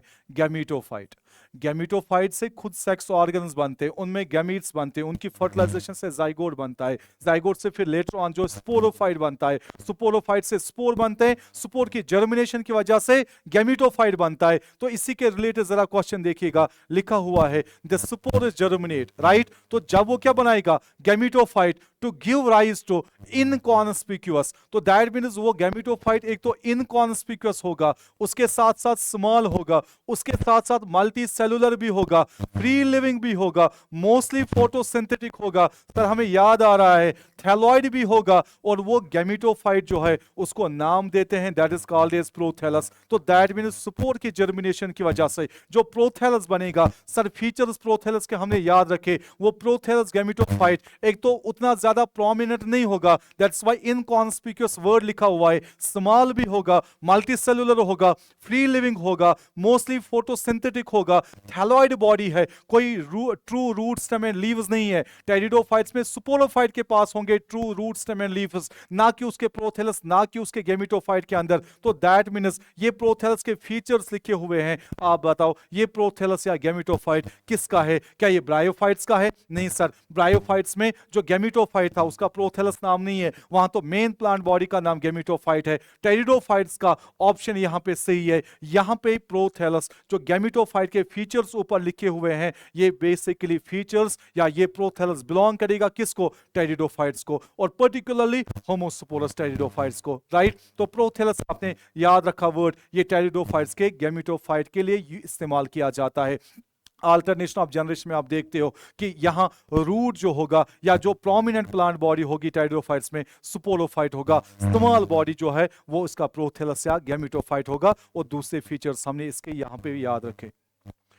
नेक्स्ट क्वेश्चन पे मूव करते हैं। आपने देखा होगा इनके जो डिफरेंट क्लासेस टेरिडोफाइट्स के हम निकालते हैं, वहां पे उन क्लासेस का नाम सुना होगा, स्टाइलोप्सिडा, लाइकोप्सिडा, स्टेफिनोप्सिडा, टेरोप्सिडा, ये सारे जो है फीचर्स आपने वहां पे याद रखे होंगे। तो इनमें कौन कौन से वहां पे प्लांट्स आ जाते हैं, उन्हीं में से एक एक एग्जांपल यहाँ पे जो है हमने रखी हुई है। साइलोप्सिडा आप समझते हो, ये सबसे एंशियंट क्लास है टेरिडोफाइट्स का, ऑलमोस्ट इसके तमाम मेंबर जो है वो अब दुनिया से एक्सटिंक्ट हो चुके हैं, कुछ ही मेंबर्स इसके लिविंग है, और उनमें एक मेंबर जो है दैट इज द साइलोप्सिडा, या हम मानते हैं this is the only living member of the this class Psilopsida. तो साइलोप्सिडा की एग्जांपल जो है that is the this Psilotum. Next जो है बी दैट इज लाइकोप्सिडा, और लाइकोप्सिडा में एग्जांपल जो है आपने याद रखी होगी that is of the Lycopodium. अच्छा, इसी तरह से सेफिनोप्सिडा में एग्जांपल आपने याद रखी होगी that is the Equisetum, horsetails मैंने पहले ही बोला था। और टेरोप्सिडा में बहुत सारी एग्जांपल्स है, उसमें एक एग्जांपल जो है दैट इज ऑफ ड्रायोप्टेरिस। तो यहाँ आप मिला सकते हो इसको, साइलोप्सिडा ए में सेकंड आना चाहिए, बी में हमारा थर्ड ऑप्शन आना चाहिए। तो ये ऑप्शन मुझे लगता है ये सही है, ऑप्शन नंबर 1। यहाँ पे इसके रिलेटेड आपको इसके क्लासेस और टेरिडोफाइट्स के एग्जांपल्स जो है वो याद रखनी है, और भी एग्जांपल्स है एनसीईआरटी से आप तमाम वो याद रखोगे। नेक्स्ट, एक प्लांट दिया हुआ है, इसको पहचानना है। सर इस प्लांट को हमने बहुत अच्छे से देखा हुआ है, बताइए क्या ये ब्रायोफाइट्स में देखा, टेरिडो, जिम्नो या एंजियो में? सर हम जानते हैं ये टेरिडोफाइट्स में हमने देखा हुआ है, 2-4 प्लांट्स वहां पे बनाए हुए हैं, और उस प्लांट में इस प्लांट को भी हमने देखा हुआ है। सर ये ऊपर जो स्ट्रक्चर बना हुआ है ये स्ट्रोबुलस है, और स्ट्रोबुलस हम सर समझते हैं दिस इज एग्रीगेशन, किसकी एग्रीगेशन? सुपोरो फिल्स की एग्रीगेशन है, और उसमें ये स्ट्रक्चर आप देखते हो, और जहां पे पर्टिकुलर देखते हो उसका जो स्टेम होता है वो अंडरग्राउंड हॉरिजॉन्टल बन जाता है, और उसका नाम भी आप देखते हो that is named as the rhizome. और ये प्लांट जो है आप जानते हो इस प्लांट का नाम है इक्विस्टम, और ये इक्विस्टम टेरिडोफाइट को बिलोंग करता है। तो ये प्लांट जो है ये यहाँ पे इक्विस्टम वाला प्लांट है, राइट। तो और भी वहां पे एग्जाम्पल जो है या डायग्राम्स स्लेजना की बनी हुई है, फर्न की बनी हुई है, साल्विनिया की बनी हुई है, वो तमाम भी आप याद रखोगे, right. Moving to next question. Next question हमारे जिम्नोस्पर्म्स के रिलेटेड। जिम्नोस्पर्म्स हम सब जानते हैं ये वेस्कुलर प्लांट्स हैं, इनमें जाइलम फ्लोएम है, और इनकी main plant body again diploid है, सुपोलोफिटिक प्लांट बॉडी है, true root stem and leaves जो है वो प्रेजेंट है वहां पे, और सीड का प्रोडक्शन भी करा देते हैं, मगर सीड जो बनते हैं वो नेकेड होते हैं, क्योंकि वहां पे कोई ओवरी में वो नहीं बनते हैं। तो दैट्स वाई लेटर ऑन जो है फ्रूट भी नहीं बनेगा, that's why seeds are not covered within the fruits, और ओव्यूल्स जो है they are not covered within the these ovaries, that's why इनके अंदर नेकेड सीड्स का फॉर्मेशन किया जाता है। अब इन्हीं जिम्नोस्पर्म्स के रिलेटेड जो क्वेश्चन रखा हुआ है, लिखा हुआ है चूज द रॉन्ग स्टेटमेंट। हमें रॉन्ग स्टेटमेंट यहां देखना है किसके related, with respect to the gymnosperms. लिखा हुआ है ovules are not enclosed by any ovary wall and remain exposed only before fertilization. जरा यहां पे देखोगे, ये जो आधा स्टेटमेंट लिखा हुआ है ना, आधे रास्ते तक तो ये सही है, लिखा हुआ है ovules are not enclosed by any ovary wall. सही बात है, क्योंकि इनके अंदर फ्लावर नहीं बनेगा, ओवेरी नहीं होगी, गाइनोशियम लाइक स्ट्रक्चर नहीं बनेगा, तो दैट मींस ओव्यूल्स जो है वो एनक्लोज नहीं होंगे ओवेरी वॉल के अंदर, तो that means they remain exposed. But लिखा हुआ है ओनली बिफोर फर्टिलाइजेशन। नहीं सर, वो ओव्यूल्स बिफोर फर्टिलाइजेशन भी नेकेड रहेंगे, आफ्टर फर्टिलाइजेशन जब वो सीड में कन्वर्ट हो जाएंगे तब भी वो नेकेड ही रहेंगे। तो यहां पे लिखा हुआ है ओव्यूल्स तो एनक्लोज नहीं होते ओवरीज के अंदर, बट लिखा हुआ है ओनली बिफोर फर्टिलाइजेशन। नहीं, चाहे वो बिफोर फर्टिलाइजेशन हो या आफ्टर फर्टिलाइजेशन हो, वो हमेशा नेकेड ही रहेंगे। तो ए ऑप्शन इसकी वजह से यहां पे इनकरेक्ट आ जाएगा। सीड्स आर नेकेड, बिल्कुल सही बात है। आफ्टर फर्टिलाइजेशन जब ओव्यूल्स कन्वर्ट होंगे इनटू द सीड्स, वहां पे कोई फ्रूट लाइक स्ट्रक्चर्स नहीं बनेंगे, कोई ओवरी से फ्रूट नहीं बनेगा, तो सीड्स जाहिर सी बात है नेकेड रहेंगे। They include only tall trees. क्या इनमें सिर्फ टॉल ट्रीज नहीं आते हैं? नहीं सर, हमने तो पढ़ा हुआ है इनमें जो है वहां पे श्रब्स लाइक जो है प्लांट्स भी आ जाते हैं, इनमें मीडियम साइजड प्लांट्स भी आ जाते हैं, बट स्टेटमेंट के अंदर लिखा हुआ है यहाँ पे सिर्फ टॉल ट्रीज आ जाते हैं। नहीं, यहाँ पे तो मीडियम साइजड प्लांट्स भी आ जाते हैं और यहाँ पे श्रब्स वगैरह भी आ जाते हैं। Roots are generally tap roots, तो सही बात है, टाइडोफाइट्स में भी टैप रूट्स बनते हैं, बट लेटर ऑन जो है ज्यादातर वहां पे एडवेंटिशियस रूट्स पाए जाते हैं, क्योंकि टैप रूट्स जो है वो एफिमेरल होते हैं, शॉर्ट लिव्ड रहते हैं। बट यहाँ पे लिखा हुआ है roots are generally tap roots. सही बात है, क्योंकि ये जो है ज्यादातर हिली एरियाज में होते हैं, वाटर टेबल इनका दूर होता है, तो इनका प्राइमरी रूट ज्यादा इलोंगेट कर देता है और यहाँ पे टैप रूट का ही फॉर्मेशन हो जाता है। तो ये जो है इसका सी ऑप्शन आ जाएगा। तो इनमें जो रॉन्ग स्टेटमेंट्स हमने देखे, wrong statements seeds are naked, sorry, ये जो ऑप्शन यहाँ पे ये बिल्कुल सही, क्योंकि सीड्स नेकेड ही रहते हैं। तो यहाँ पे फर्स्ट स्टेटमेंट हमारा गलत आ गया और यहां पे जो है थर्ड स्टेटमेंट हमारा गलत आ गया। ए एंड सी जो है ये हमारा ऑप्शन नंबर 3 जिम्नोस्पर्म्स के लिए सही रहेगा। उसके बाद read the following statements and choose the correct statement. इस बार भी हमें यहां पे करेक्ट स्टेटमेंट्स का सेट देखना है। The stems of gymnosperms are branched और अनब्रांच्ड। सही सर, हमने पढ़ा हुआ है इनका स्टेम या तो ब्रांच रहेगा या तो अनब्रांच रहेगा। आपने पढ़ा होगा, वहां पे पाइनस की एग्जांपल लिखी होगी, वहां पे सिड्रस दियोदारा द्यूडोर वहां पे लिखा होगा, उनके वहां पे ब्रांच जो है वो लगे रहते हैं स्टेम के ऊपर। अनब्रांच्ड में आपने साइकस नाम याद रखा होगा। तो इनका जो जिम्नोस्पर्म का जो स्टेम रहेगा वो कभी कभार ब्रांचड हो सकता है, कभी कभार अनब्रांचड भी हो सकता है। सही बात है। लीव्स में भी सिंपल और कंपाउंड मॉर्फोलॉजी में डिस्कस कर चुके हैं, तो ये सही बात है, इनके लीव्स कभी सिंपल होंगे, कभी वो कंपाउंड होंगे। In Cycas, the pinnate leaves persist for few years। सही बात है, साइकस प्लांट में ऐसा नहीं होते हैं कि at the end of the season leaves का फॉल होगा हर साल। यहां परसिस्टेंट रहते हैं, यहां जो पिनेटली कंपाउंड लीव्स होते हैं वो बहुत सालों तक प्लांट के साथ अटैच ही रहते हैं और कुछ सालों के बाद जो है वो वहां पे डिटैच हो जाते हैं। तो ये सही बात है, साइकस में बहुत सालों तक पिनेटली कंपाउंड लीव्स परसिस्ट रहते हैं। D statement, the leaves of gymnosperms are well adapted to withstand extremes of temperature, humidity and wind। हमारे एनसीईआरटी की लाइन है, इनके नीडल लाइक ज्यादातर जो लीव्स होते हैं या पिनेटली कंपाउंड लीव्स होते हैं वो अल्लाह पाक ने ऐसे अडेप्ट किए होते हैं कि वो बहुत सारे एक्सट्रीम कंडीशंस में भी सर्वाइव कर पाए, चाहे टेम्परेचर में वहां पे वेरिएशन आ जाए, चाहे ह्यूमिडिटी या विंड में वहां पे वेरिएशन आ जाए। तो हमारे एनसीईआरटी की लाइन है बिल्कुल सही। Needle like leaves with cuticle and sunken stomata occur in conifers. जो हमारे कॉनिफर्स के प्लांट्स है जिसमें आपका पाइनस या सिट्रस वगैरह आ जाता है, ऑरोकेरिया वगैरह, यहाँ पे जो प्लांट्स होते हैं उनमें वो रेट ऑफ ट्रांसपायरेशन को कम कराने के लिए आपने देखा होगा वो नीडल लाइक लीव्स बन जाते हैं और उसके ऊपर थिक क्यूटिकल भी रहता है और उनके स्टोमेटा वो सरफेस के ऊपर नहीं होते हैं, वो जो है वहां पे डेप्थ्स में होते हैं, तो संकन स्टोमेटा होते हैं, particularly in case of conifers. तो ये भी इसका सही स्टेटमेंट है। तो यहाँ पे हमने करेक्ट स्टेटमेंट्स का सेट देखना था, तमाम के तमाम स्टेटमेंट्स हमारे करेक्ट है, तो ऑप्शन नंबर 2 जो है वो यहाँ पे सही आ जाएगा।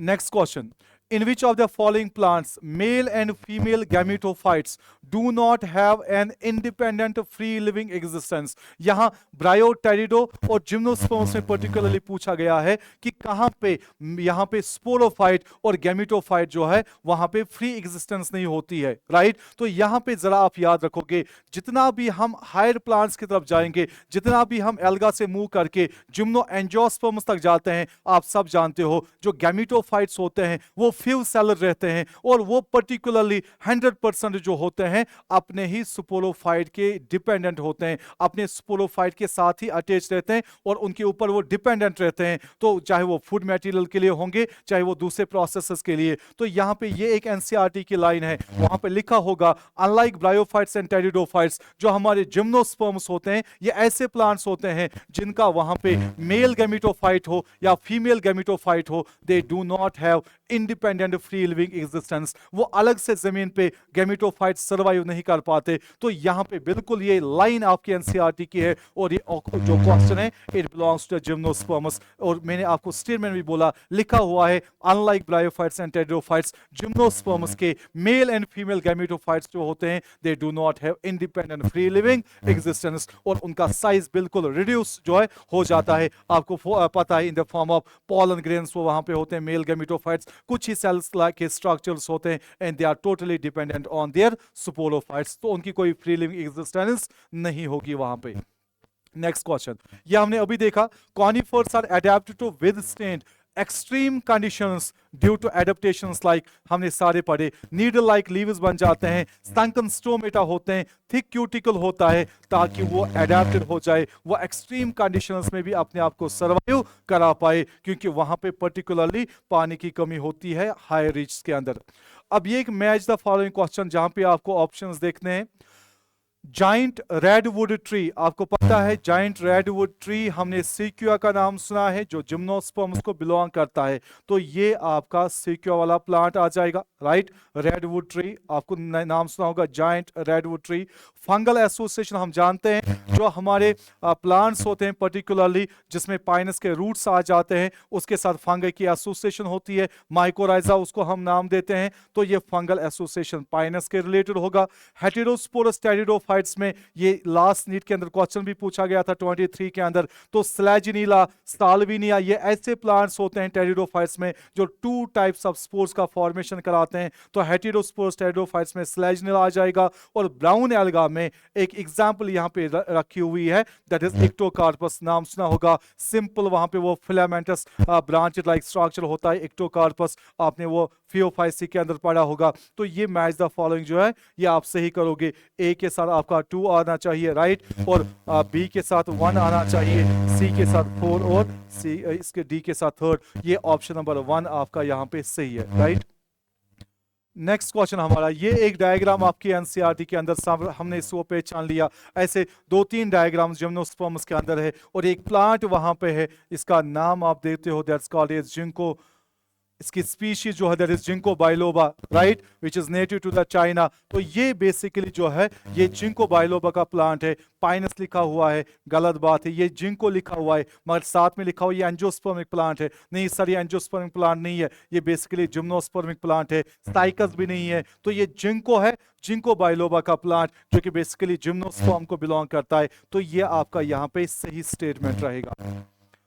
और हमारा आज का ये लास्ट वाला क्वेश्चन जो रहेगा इसका, choose the correct statement regarding angiosperms. Angiosperms के रिलेटेड जो करेक्ट स्टेटमेंट हमारा, ओव्यूल्स आर नेकेड, क्या इनके अंदर ओव्यूल्स नेकेड रहेंगे? नहीं सर, क्योंकि ओव्यूल जो होते हैं they are covered within the ovaries और later on उनसे जो seeds बनेंगे वो seeds जो होते हैं they are covered within the fruits। तो that means यहाँ पे before and after fertilization ovules will remain covered। तो naked जो ovules होते हैं वो जिम्नोस्पर्म का फीचर है, तो ये एंजियो के लिए गलत बात होगी। Seeds are enclosed within the fruits, सही बात है, जब ओव्यूल से सीड बनेगा तो ओवरी से फ्रूट बन चुका होगा, तो seeds will be enclosed within the fruits, सही बात है। The angiosperms are an exceptionally large group of plants occurring in wide range of habitats। बहुत सारी स्पीशीज है एंजियोस्पर्म प्लांट के और बहुत ज्यादा हैबिटेट्स के अंदर हम इनको पाते हैं, तो ये भी इसका एक सही स्टेटमेंट रहेगा। Wolffia is the smallest, sir हमने एनसीईआरटी याद रखी हुई है,